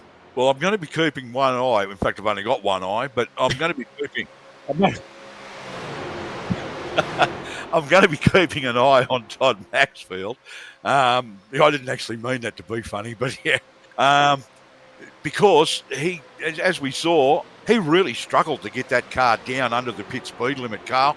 And if he didn't make it and he gets a penalty, he can end up with a drive-through or a rear of field. Well, I can tell you straight away that Todd Maxfield and Mark Smith have penalties. So they are both in for a long stationary time here. They are being held because they sped in the pit lane. That will be an extra 20-odd seconds in the lane, 20-plus seconds, and that is going to absolutely ruin their race. Well, I didn't notice how Mark came in because I was too busy watching Todd Maxfield getting left and right, trying to actually get that thing down under brakes. And, of course, it just got very squirrely. We'll take another look at that pit entry. Here it is here. And if you keep an eye on Todd Maxfield and watch Mark Smith behind him also in the Castrol car, now they'll come into the pits here. You keep an eye on Todd Maxfield. Nick Walsh did okay, but Todd Maxfield, and he actually, well, there he is there. He's still actually out of control under brakes, even inside the pit lane. As he just gets a little bit squirrely. It's not like he was sideways, but you could see he was struggling to get that car down under the pit speed limit all the way through those pit bays. The rear end was just snaking a little bit, and that indicated to me that he was travelling too fast, and it was really an oh bugger moment for him because he's hard on the brakes trying to bring it down without locking them up, knowing that Mark Smith was behind him. As we go back live, Tyler Stevenson now coming into the pits as we take a look at how many pit stops everybody's had, and that's just starting to click over to a second number or a third number now for some drivers. So Andy Barber, Adam Malone, Tom Pritchard, the Southern Stars cars have absolutely done a blinder here. They have saved a lot of fuel. Same for Gary Wellman. They have saved fuel this race, and they've managed to extend it 32 laps in this stint. I'd say they're all going to come into the pit lane now, fill it up with gas. The great thing about that is they don't need to take as much fuel as some of the others, so they can take a little bit less fuel, and that can be about an extra 2 to 4 seconds of stationary time that they save, and that is an eternity on a super speedway. So they're going to be stationary for a lot less time, and that's going to bring them out in positions where they can fight for this one. But Peter Matson's going to be taking the lead of this race now by a fairly large margin. He has got a good where is my box there? He's got about 25 seconds, I think, over the car behind him. He's got a fairly big gap, but Peter Matson will not be able to make it to the end on fuel. He's going to have to come into the lane to make a fuel stop. So he is desperately hoping for a caution here, because otherwise his race is run. Yeah, exactly right. It's working out for him so far, but yeah, he is going to have to do a splash and dash, because he's when these guys came in, Matson was 15, 16 laps on that tank of fuel. So obviously he knows he's going to have to pit again. Will it just be a splash and dash? I'd say so, as we watch the Southern Stars boys coming back out onto track. And I believe that's Tom Pritchard in front of Andy Barber. And we see the field coming around for Michael Ladder there. And so this is really going to throw the cat amongst the pigeons. Yeah, the unfortunate thing for Todd Maxfield was that if it happened half an hour earlier, he would have had a lot more time to get that sorted and get that lap back. But that penalty, and also for Mark Smith, who's also obviously going to be behind the 8 ball now. Yeah, they are going to be really ruining that mistake. Maybe a little bit too much rear brake bias just caught them out coming into the lane. The rear is just locking up a little bit, not getting it down in time. And it's exactly what we were talking about earlier, Steve. You just come into the lane a bit too hot. The brakes aren't warm. You just lock up a little bit. The car doesn't stop as quickly as you'd hope for, and it catches you out so many times. And you only need to be a couple of miles per hour over that speed limit, and you find yourself in trouble with the marshals. So these pit stops have really shaken up the order. We've got quite a few big gaps forming through the pack. Derek Jacobs is one of the biggest losers in that pit stop. He dropped about 8 seconds to the rest of the field, so he's got a lot of time to make up here, unfortunately. He's down there with Tony Rothey. Those two really being caught out, other than the Todd Maxfield and Mark Smith, of course, who had their penalties. Peter Matson leads with a big, healthy gap at the moment, 27 seconds, but that's a bit of a false position because he needs to come into the lane. Yeah, so he will need to pit again. So, and of course the pit stop's going to take a few seconds, but then he's got the coming in and going out and rejoining. And as we know, even from road racing, that's going to make the difference. You can have a really quick pit stop of a few seconds, and it sounds impressive, but then when you realise it takes you 10 seconds to get in and 10 seconds to get out, that lead that he's built up will disappear fairly quickly. So it's going to be interesting to see what Matson can do with that and what sort of pit stop he's going to do. He'll probably work out what he needs to get as far as fuel's concerned, as we look at a really good battle there at the front at the moment. Contact! That was one of the Southern Stars boys, Chris Finlay, in the 104 car. So not quite sure what happened. Obviously two guys fighting over the same piece of real estate. As we take a bit of a replay and let's see what happened to Chris Finlay, because I saw the Southern Stars car off onto the infield as well. So I'd say that's Tom Pritchard. I'm just looking to see what's going on here. Tom's made a miscalculation there. He's moved down on Chris Finlay. No yellow at this point. So obviously, will he keep it off the wall? Yes, but he's gone through the pit entry. So not really sure how that's going to affect him. That's going to get him a penalty, so he's going to have to come into the lane to serve a penalty as well. So that is a really nasty one for Pritchard. Once you cross that line, it counts, and unfortunately, he would have been travelling above the pit speed limit there. So yeah, getting that penalty won't make him happy. I'm just hearing now over the radio that it was a dog-related mishap, apparently. Doggy came in and distracted him and caused a bit of an incident there. So it is one of the unseen perils of sim racing. The other night I was racing, and every time I used my clutch, I had a sharp, stabby pain in my left leg from a cat biting me. But for Tom Pritchard, it was a dog that caused him this error. Yeah, I'm sleeping there. Leave me alone. Don't use that pedal. Yeah, it's one of the fun things about sim racing is animals can really catch drivers out. You don't get that quite as much in the real world series, although of course back in the 50s there was a couple of monkey related incidents on the old NASCAR field. Well, that's it. I mean, when you said the doggy incident, I thought we were going to have a virtual dog on track situation. but yeah. Yeah, real life dog, yes. when they add the Indian Grand Prix circuit, maybe we'll start getting some virtual dogs on track. That could be an interesting one. Yeah, I'm not going to comment on that one. But yeah, we look at Michael Ladder now. It looks though he's leading, but he's actually in second because of the lead that Matson's actually built up, which is there. He is right there. Now, as you can see, it's a massive visual gap. Or virtual as well, but it's a virtual visual gap with Matson over the field. Michael Ladder in second, ahead of Craig Roffey, our series leader, Andy Barber, and Nicholas Walsh, who's had a really good run tonight. He's had his nose in front and leading this race several times, rounds out the top 5 at the moment. So these guys, at this point, they're not really battling for position. They're battling for the finish. I mean, they're probably aware that Matson has a good lead, but he's going to have to pit at some point. And that's going to be possibly the most interesting pit stop that we'll see in the remainder of this race with 14 minutes left on the clock. We'll go for a quick ad break. But no, we're not. We're not going for an ad break. Matson in the pits. So our race leader in the pits, we're going to have to keep an eye on this and see exactly what happens here. He's obviously going to relinquish the lead. There goes the field. But, because he had a big lead, it shouldn't put him a lap down. It'll just put him at the rear of field, Carl. Yeah, he's going to drop right to the back of the pack. He was stationary for about 27 seconds. He needed to take a fair bit of fuel in there. I think he overfilled it, actually, if anything. So he didn't quite set the numbers right, because I imagine he'd probably only need about 16 seconds of fuel in there.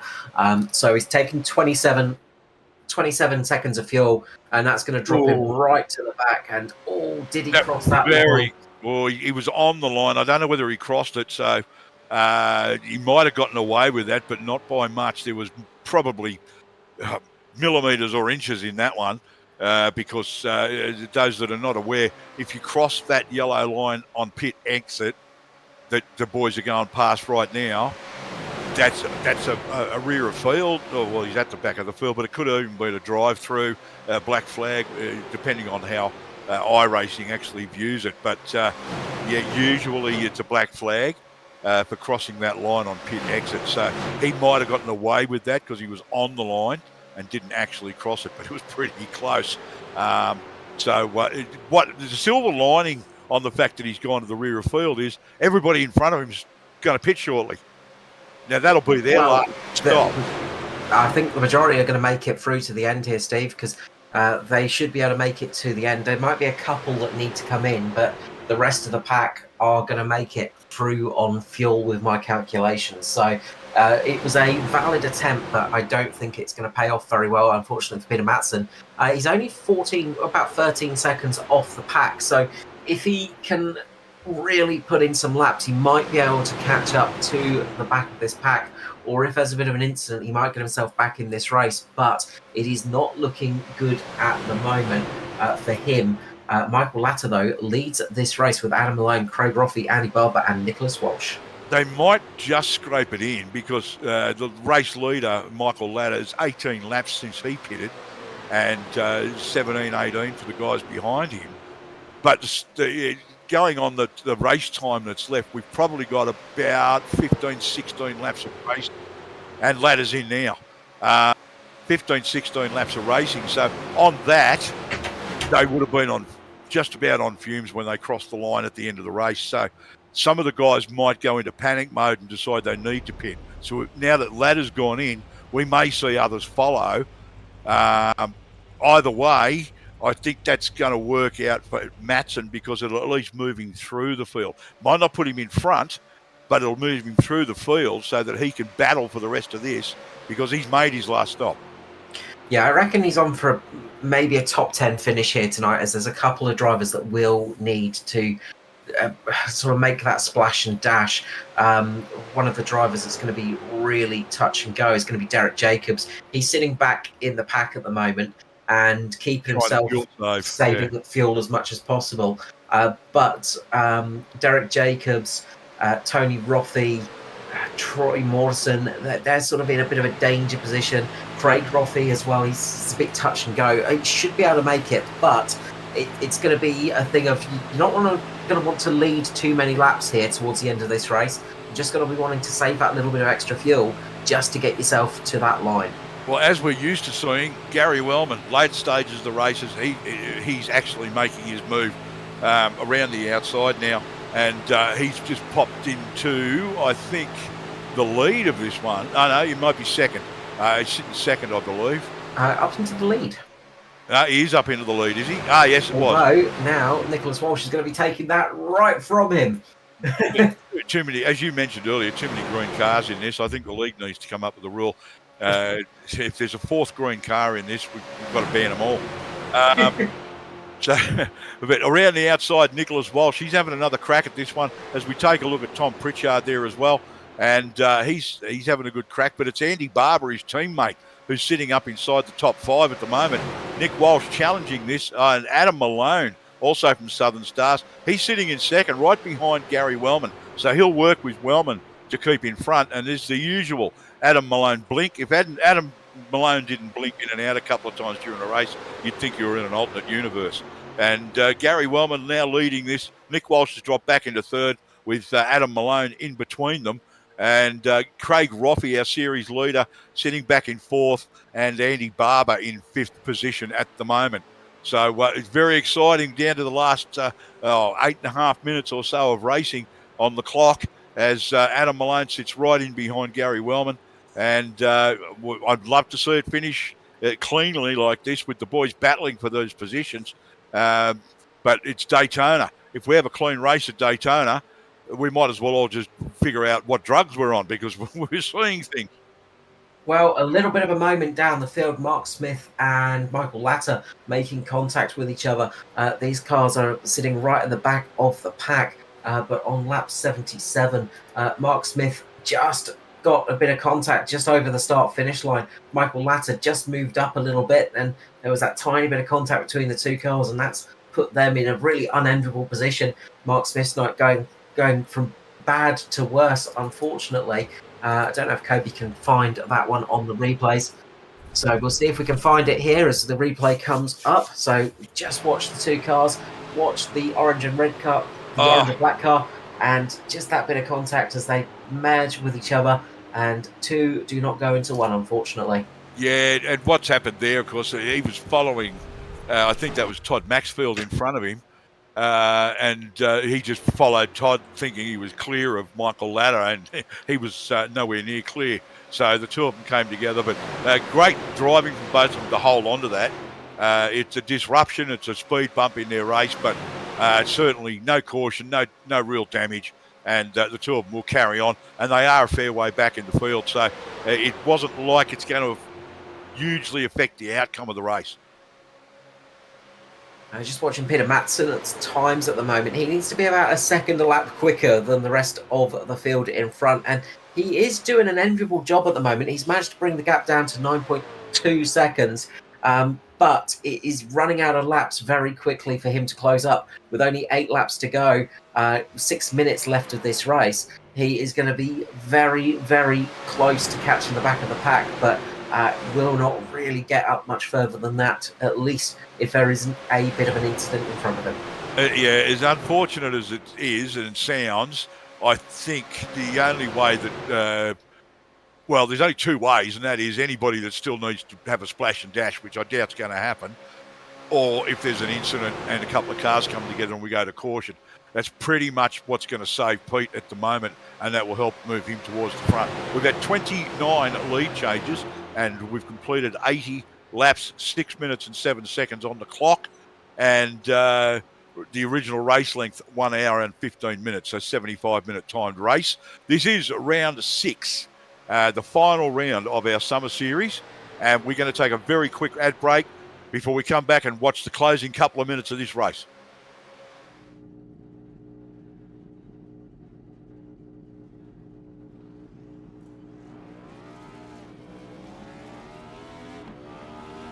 Here at TWRS, we're always here to help our squad when they need a little push in the right direction.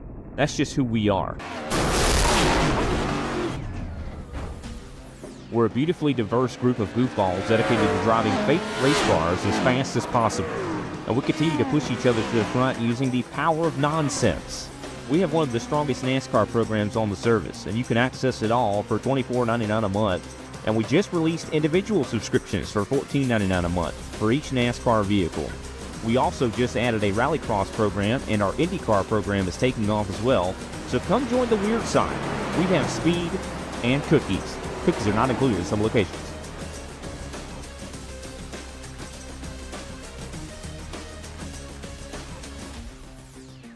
If you love the thrill of racing but hate the risks, then buckle up. Everything Simulated is here to merge adrenaline with absolute safety. In a world where technology meets adrenaline, Everything Simulated is revolutionizing driver training with state-of-the-art simulators. From truck training to the thrill of motorsports, our simulators offer the most realistic experiences across all automotive applications. Gone are the days of endless bookwork and basic drills. Now it's all about hands-on, pulse-pounding action that prepares you for the real deal.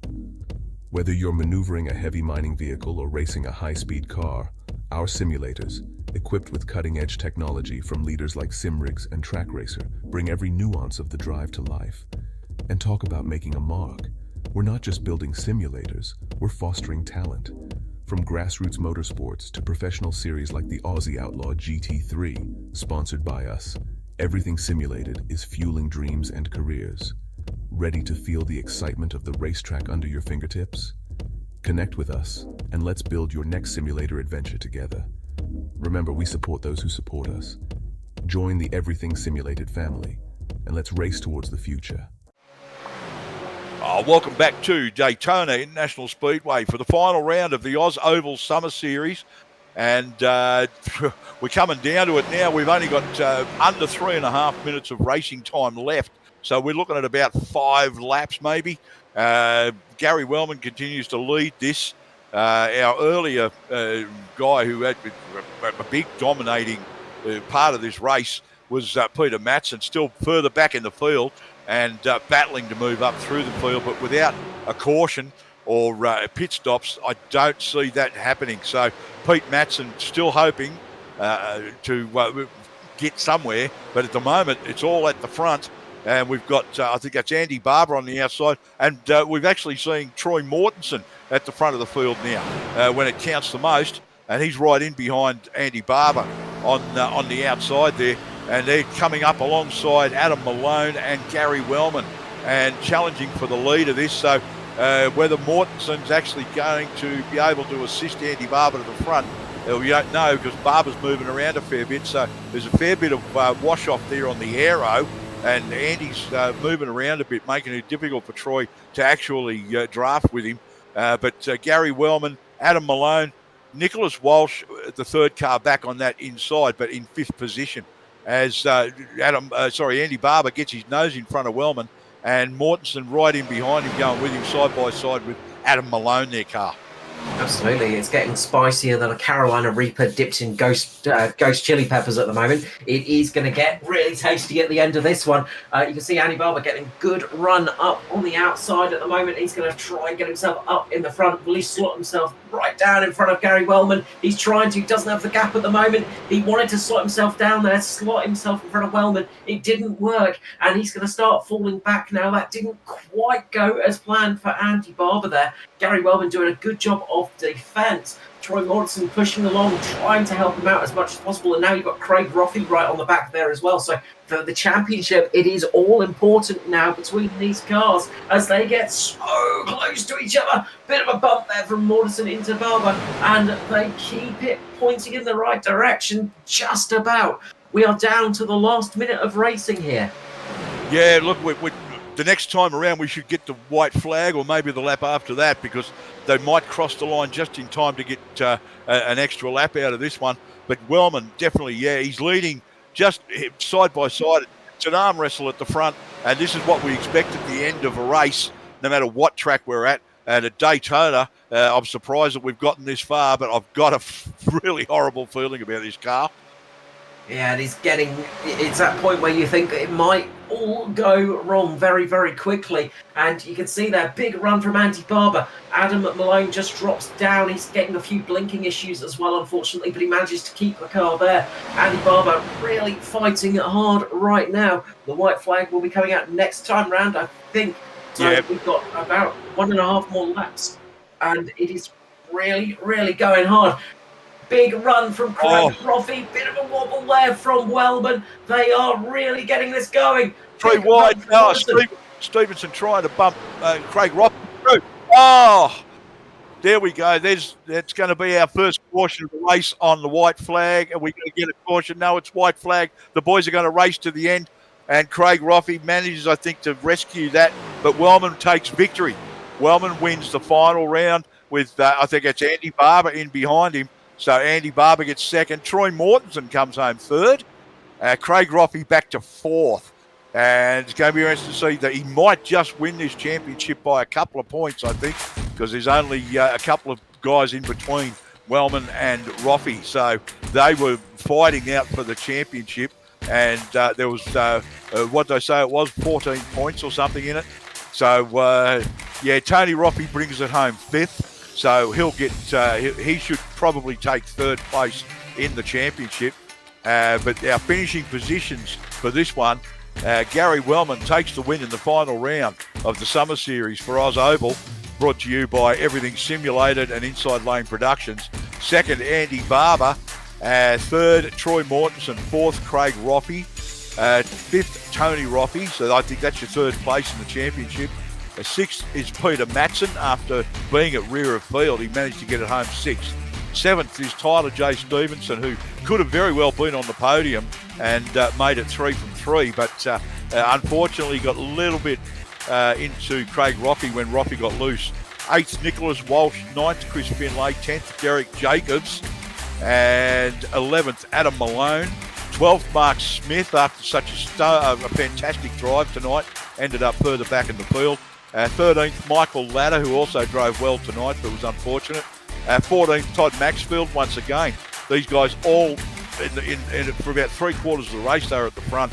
15th, Tom Pritchard, and that is your field.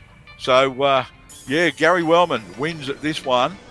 And I think, my calculating's not that great. I think Roffey may have taken this by a couple of points. So, unfortunately, I don't have the numbers in front of me to announce. I wasn't expecting it to finish quite that way. But I think Craig Roffey is your Summer Series champion. I think he had just enough of the gap, and he finished only a couple of cars back from Wellman. So I believe Craig Roffey is your Summer Series champion. Gary Wellman wins the race, the final round. And what a, final few moments there as they came to the line. We did call it, Steve, and we said it was going to all go down, and it did indeed.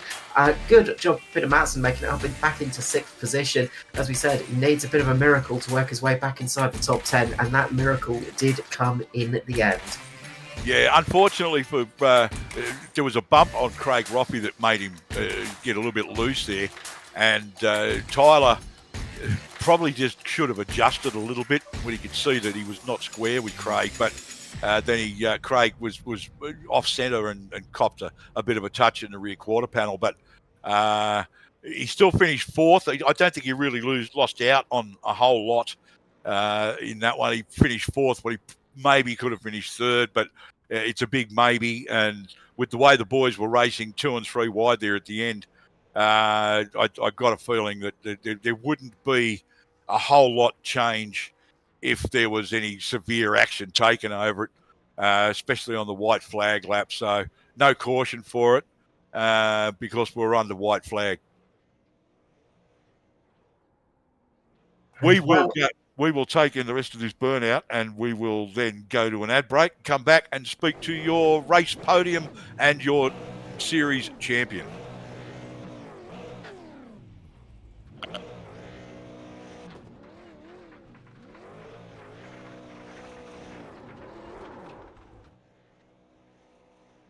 Are we muted? Yeah. Well, yeah, watch the burn.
Here at TWRS, we're always here to help our squad when they need a little push in the right direction.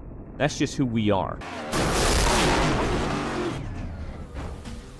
We're a beautifully diverse group of goofballs dedicated to driving fake race cars as fast as possible. And we continue to push each other to the front using the power of nonsense. We have one of the strongest NASCAR programs on the service, and you can access it all for $24.99 a month. And we just released individual subscriptions for $14.99 a month for each NASCAR vehicle. We also just added a Rallycross program, and our IndyCar program is taking off as well. So come join the weird side. We have speed and cookies. Cookies are not included in some locations.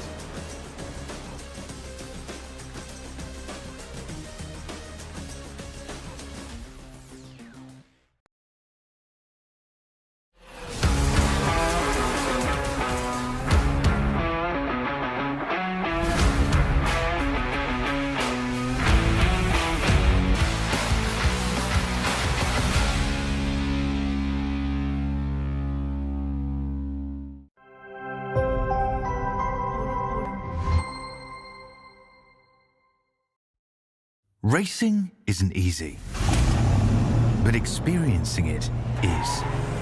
iRacing puts you in the driver's seat with the industry's leading sim racing game. Drive on laser scan replicas of the greatest racing circuits from around the world. Go head-to-head against other drivers chosen by skill-based matchmaking to ensure competitive racing at every level. Compete across all your favorite series in officially licensed cars engineered to deliver the most accurate driving experience possible.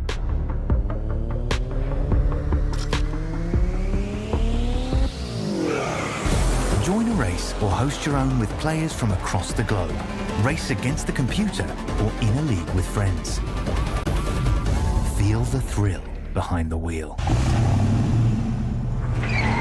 Visit iRacing.com.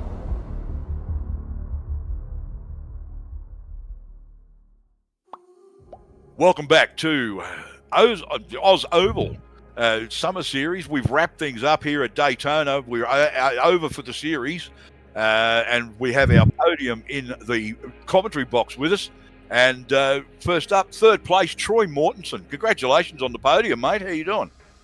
Yeah, cheers, mate. Yeah, it was good. It was a bit of a boring race to start with, but yeah, when I saw Andy take off, he was. I thought that was a good time to go, and yeah. Well, we barely even saw you until the last couple of laps there, mate. You just sort of hung back for just about the whole thing. Yeah, that was the plan. It worked for me last season, so I thought I'd try it again this season, and this race, and yeah, it worked out pretty well. So these cars have got some wicked draft. You can sort of fall back to a second, 1.3 seconds behind, and still catch back up pretty quick once you get that draft. So yeah, well, it was good. Looks like that was your last chance to make the most out of that little piece of information. The cars that we're looking at going to for the first real series of the year obviously have a lot less downforce, and the drafting is a bit hit and miss depending on what track you're at. So around here we know that they can get a really good draft going, but catching up like that is, I don't know, it might be a bit like the next gen NASCARs with the Gen 7s, because if you drop back with those, you're basically going to struggle. But you start at 7th and you're up to 3rd in the finish, so some good points there. I don't think it's enough to knock Tony Roffe off from 3rd perch, but we'll see how it goes. A good race for you either way, mate. Unfortunately, no laps led, because you, like I said, you really sort of hung back there and played the strategy game until the end. Yeah, exactly. I had a shocker of a start because I actually missed the start, so I started from pit lane. But yeah, I was just concentrating on hitting the getting going when the green dropped, and yeah, I was fortunate enough to only fall back 1.5 seconds behind the pack. But yeah, a lap or so later, I was we did actually going around the outside. We did bring that up at the start of the broadcast. We mentioned that you were starting from pit lane, and made one of the possible reasons why. But you had to broadcast back to find out what that was. And but yeah, there was plenty of humour in the booth at that moment, and a few chuckles from our producer Kobe Jordan. But you'll love it when you hear it, mate. Yeah, there's not much more to say really. You got a shout out you want to give to anybody? Yeah, firstly, just with DJ and Tyler, we were sort of just working together, but DJ got. Because he was leading quite a fair bit of that first stint there, he used a fair bit of fuel, so he was about 4 laps difference between me and Tyler. So, but we tried getting up there, but I think he ran out of fuel in the end. And yeah, just the boys at Platinum for putting up with my shit, and Macintosh and Son, as well as Pingaring Ag Solutions, everything simulated as well. And I guess we can. Call out the new sponsor, I'm guessing. Doogie. Doogie. Yep. And just Waveline tyres in Hyden. So if anybody's in WA and they need a new tyre when they're going out to Wave Rock, stop them there and get new tyres. I'll be going there tomorrow to for a few farm tyres. So, but yeah, apart from that, and just you, Steve, and Kobe, and Carl, thanks for doing the call tonight. Good. One quick question before you go, mate. Since you would have favoured staying in the Gen 2s for next series, obviously, for whatever reason, that's what you voted for. Your thoughts on moving to the Gen 3? Look, it's going to be fun. It's going to be interesting. Tyre wear, it all comes back to the tyre wear issues that we've been having. I'd like to think that I'm pretty good with my tyre saving. I don't know how I do it, but I end up doing pretty well with them. So yeah, it'll take a round or two, a bit of practice to get used to it. But I think it's almost going to be a level playing field, because it's going to be something new for everybody. I mean, plenty of practice is one thing, racing with them is another, and getting used to racing in a pack and stuff like that. So it's going to be interesting. The tyre thing is a factor. Fuel burn will probably be a little different, and obviously the aero and the downforce is massively different. So it's going to be interesting to see what happens. So the first round next month at Texas is going to be one to watch. So thanks very much. Congratulations again, Troy Mortensen. And we'll see you in Series 2025A at Texas in the Gen 3s. Roger. Thank you very much. And just congratulations to the podium, Gary and Andy. I tried Andy, but got a bit dodgy there right at the end before that wreck. Thanks very much, mate. Troy Mortensen, third place in our final race of the Summer Series. And we move on to second place getter. Oh, great to have you in the booth, Andy Barber. How are you? How you doing? Not too bad, mate. How was your race? Oh, mate, pretty uneventful for the first half. It's kind of business as usual when it comes to the super speedway scenario like this. But just kind of sat back that first half of the race and tried to work in a fuel strat, and it seemed that we tried to string out the fuel to the very last milliliter in the tank, but clearly it didn't really have an advantage over the field and the pack, so we kind of had to reevaluate. And by towards the end there, we were kind of with the group again, and I kind of decided to stir the pot early towards the end there and get some action happening. So, a bit of an unusual feeling. I made the comment during the broadcast in the late stages of the race that if we continued without a caution, it was almost going to be like we'd have to check and see if we're in an alternate universe. A green race at Daytona doesn't happen very often. Were you spending a bit of time in the car waiting for the inevitable? Oh, yeah, well, I thought, the person that was going to bring it out was going to be Tom, wasn't it, when he disappeared with Chris, unfortunately. But, no, it did stay green, and, we just worked with the strat that we had. So then it was up to Adam and myself, and, just tried the best with what we had.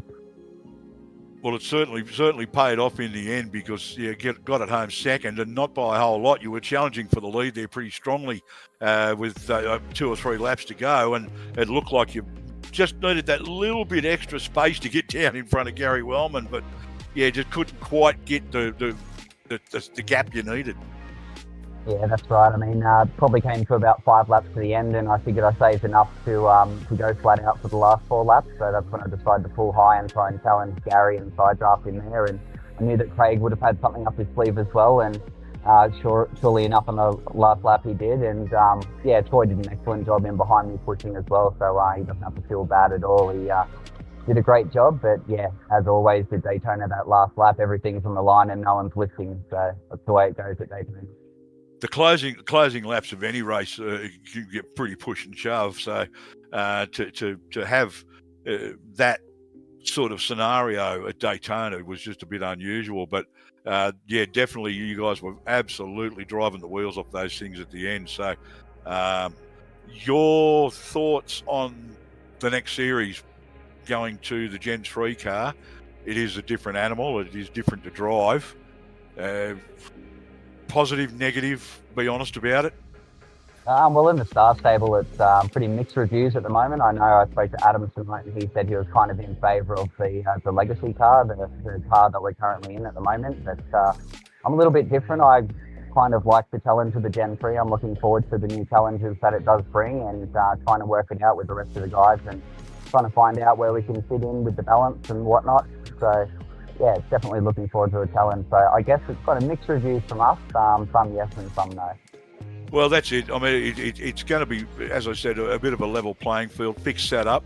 We've used open setups in the testing for everybody so they can sort out, a decent setup and hopefully have it filter through. But I don't know whether anybody's really come up with anything that's foolproof and completely, happy with.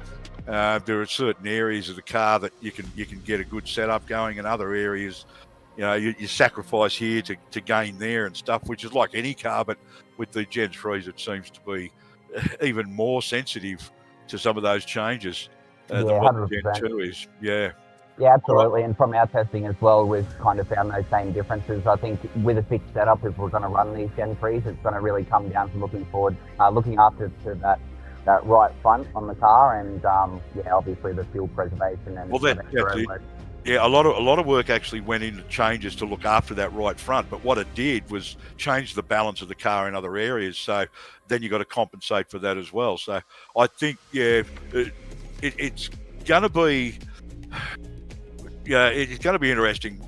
Everybody running on the fixed setup at least will be in the same boat. Nobody's going to have a clear advantage with, oh, look, I found this out and I've got a secret in my setup. Everybody's going to be in the same boat. So it's going to be very interesting, and it's going to be worth watching how we go on the 9th of February when we kick it off.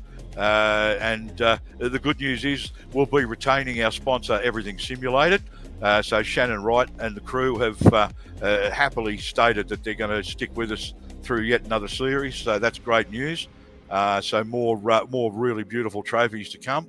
And we've got Doogie on board who make laptops, or not laptops, tablets and smartphones, and the rugged versions of both of those as well. So they're actually they're ensuring that the broadcasts continue and that the series is taken care of for at least a while to come. So that's fantastic news there. And that's announced here tonight first, and it'll go on to the Facebook and the Discord with all the details, and the logos and that sort of stuff will be made available in the next couple of days. So that's going to be really good.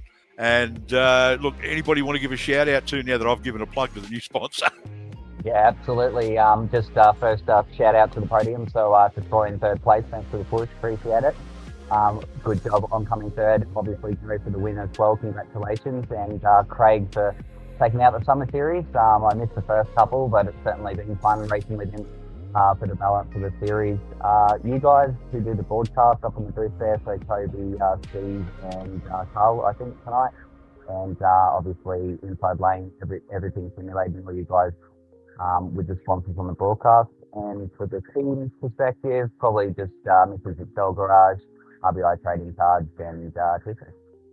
Well, okay, look, fantastic stuff, and for the thanks very much. We've enjoyed doing this series and and Series 1 before it, and Kobe bringing you the beautiful pictures and pushing the buttons in the production area. And although, like with anything, it sometimes grinds on you a little bit where you're not really in the mood, but we get the commentary done, and there'll be a new face in the commentary booth for next series as well. So that's going to be fantastic. We're going to welcome back Mr. Paul Jackson.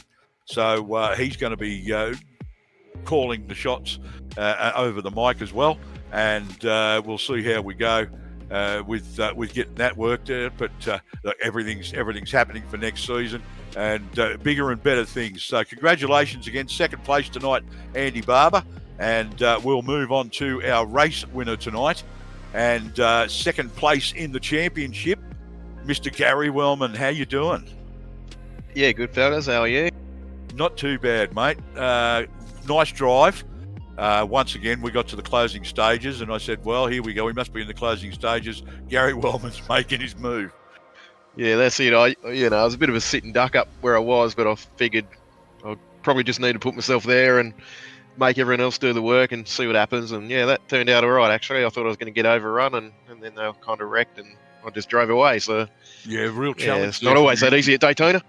A real challenge from Andy at the end, though.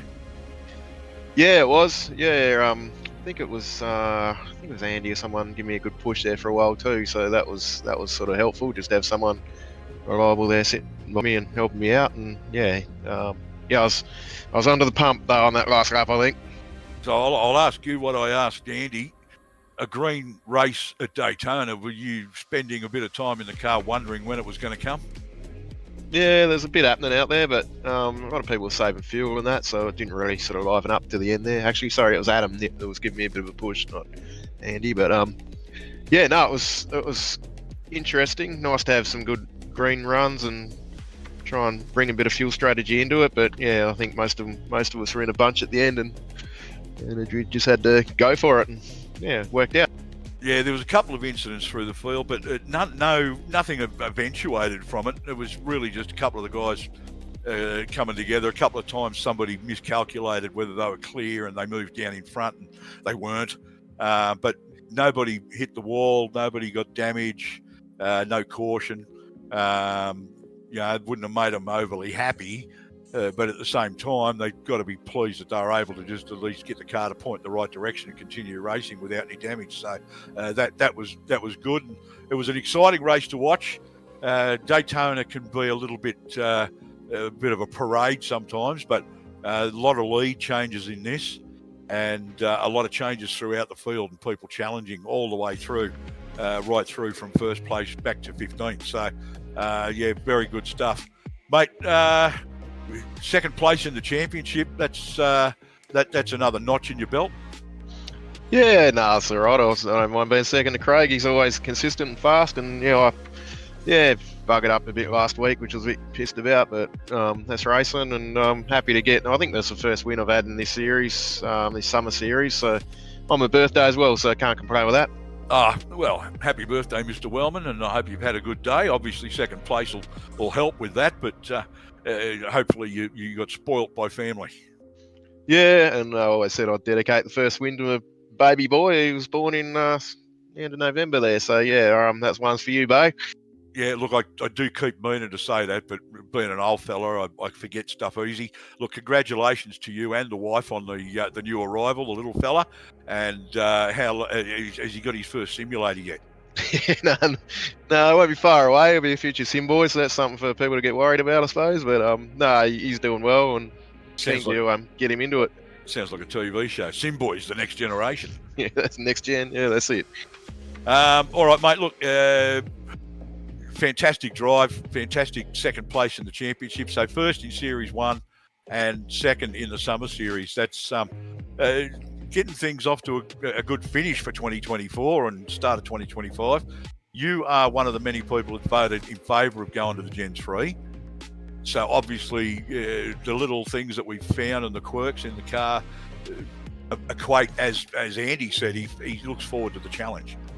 Yeah, that's it. To be honest, I haven't actually even really driven the Gen 3. I've had a bit going on and just been able to jump in for the races, but I really haven't practiced. But I'm always up for something new, and if it brings a bit of tyre wear and other things in, I'm all for it. So yeah, let's give it a run and see what happens.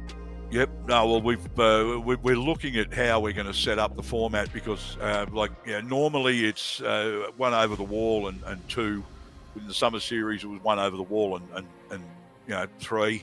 We're looking at taking that into account, is what I'm trying to say, for the Gen 3 cars. So we may even end up going with the tyre format that we've had in the Summer Series, just to improve the racing a little bit. I know the strategy of it and all that, but I still think that's going to come into it because people are still going to have to look after those tyres to get an advantage in the field. So there's all these sort of things to look forward to when we kick that off in the Doogie Everything Simulated Oz Oval Series in February, and that's going to be fantastic stuff. So look, congratulations, mate, and we look forward to seeing what the Sim Boys come up with livery-wise for the new cars. We saw a bit of a glimpse of them in the test and tune sessions, and looking forward to seeing what you've come up with, especially with a couple of the rule changes now. Not required to actually have the number on the roof or painted on the side, so there's room there for your sponsorships and to free the livery makers up, who I think is was it Kate? Yeah, Cade does ours. Yeah, I sort of like the big numbers. It's kind of looks pretty cool, and it's a point of difference. So yeah, we can still run them, I know. So yeah, I think we'll roll with something like that still. Still welcome to have it, and it does look good. It makes it a lot easier on the broadcast, which is why we brought that in the first place, because we were just trying to keep up with the small numbers on the V8 cars on the broadcast, and it was getting confusing in the early stages to keep up with who was who.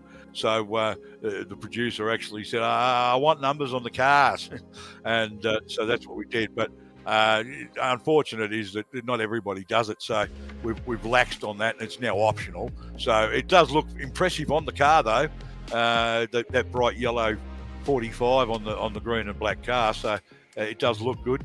And the Sim Boys have shown that there's plenty of room to get your signage and sponsorship on the vehicle anyway, so there's lots of space on the car. So and I've just noticed you've still got me on the rear quarter panel there.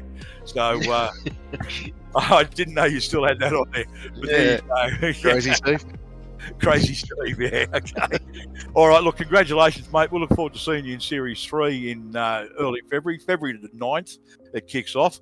Now that we've completed all this, we'll start to get the schedule and everything posted up on Facebook and the Discord channel, and everybody can be aware of exactly what they've got ahead of them, and with the sponsorship banners and the placing of them and stuff like that. So fantastic stuff. Congratulations, Gary Wellman.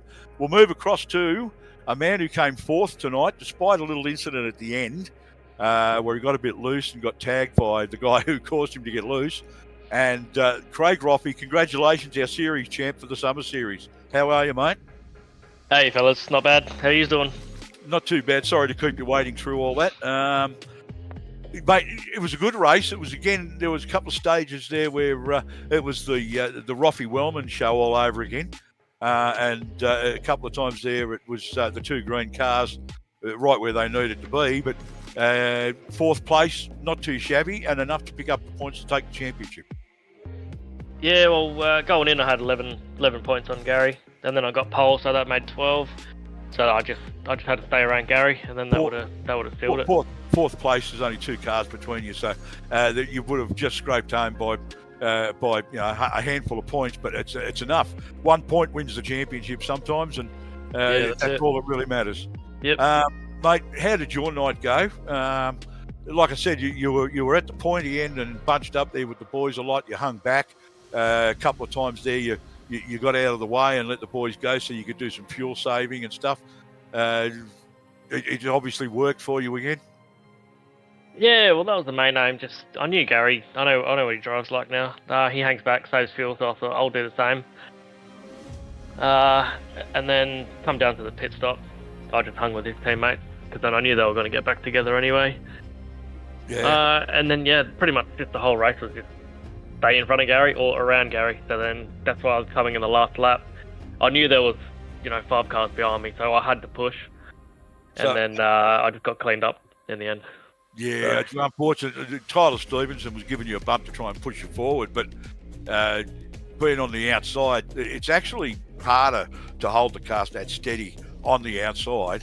And when he gave you the bit of a bump, it upset the car a bit, and you got off centre, and he came back at you again to give you another bump, and unfortunately he got you in the rear quarter and turned you around, but not enough to cause any great damage or stop you from getting fourth place in the race. So that was very fortunate. Mate, as the series champion, the format that we've run in the Summer Series, the 75 minutes timed format, did you find that something that you enjoyed running rather than the number of laps? Yes and no, because your laps change lap by lap, if that makes sense. Yeah. Like a couple of races, I think 1 or 2, I got caught out. By the time, I kept looking at the laps remaining and not the time. So that caught me out. But overall, I think I'd rather laps.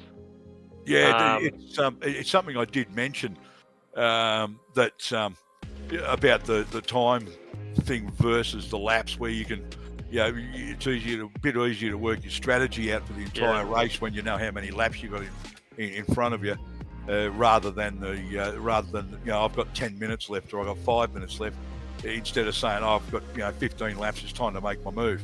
A little bit easier in that sense. But the reason I ask is because we're looking at the possibility of maybe mixing the format up a little bit, and maybe 1 or 2 timed races throughout the series in February. But it's likely to be a lap series like the Series 1 was. Yep. And as I said earlier, which you would have heard because you're in the commentary box, we're looking at the using maybe the tyre allotment from the Summer Series on the Gen 3s, because there is the tyre wear on that, but it'll still make it a strategic thing, because you're still going to have to look after it. You can't go pitting to get tyres more regularly just because you can, because all that does is put you back further in the field or down a lap. So you're going to have to use more tyre sets, like 3 over the wall. Otherwise you won't make it. You'll get meatballs and then you'll end up in the pits because you're going to go through tyres. Yeah, well, in the Summer Series we've had that allotment, but we haven't necessarily always needed it. No, that's right, because the downforce and everything kicks in, so it doesn't use tyres. So now the Gen 3s are going more NASCAR-like, you got to take care of your right fronts. Yeah. So, No, it's yeah. going to be interesting stuff. You're looking forward to running those cars in the next series? Yeah, definitely. I don't mind them. I like a challenge. Yeah, as with Gary, you're one of the guys that voiced your opinion. You wanted to actually run them rather than stick to Gen 2. So I imagine that and Andy probably put it perfectly about facing the challenges of the new car. Yeah, exactly. Yep. All right, mate. Look, congratulations, our series winner, 4th place tonight, but series champion for the Oz Oval V8 Supercars Oval Racing League's Summer Series for 24-25, and that is officially, I think, a wrap of the Gen 2 cars. And we are actually going to wrap things up with, I wasn't going to wrap up the broadcast. I was wrapping up the Gen 2 cars. We are going to speak with the man who's made it possible to get the beautiful trophies and assist the series in being what it is. And that's Shannon Wright from Everything Simulated. G'day, Shannon. Welcome to the booth. How are you guys? Looks like you've had an awesome race. Went green to the last lap. Nice, and congratulations to all the podiums and our series champion. Yep. So we'll be getting some details from the drivers through to you soon. Yep. So that you can arrange that and those beautiful trophies that you provide. Mate, you've run in the series in a couple of the rounds, so you're a driver as well as a series sponsor. Your thoughts on how things have gone from a driver's point of view with the way that things are run and the racing? Mate, I'm actually looking forward to Gen 3s. I think if this series here is anything to go by, the racing looks so much better. I actually really enjoyed this series.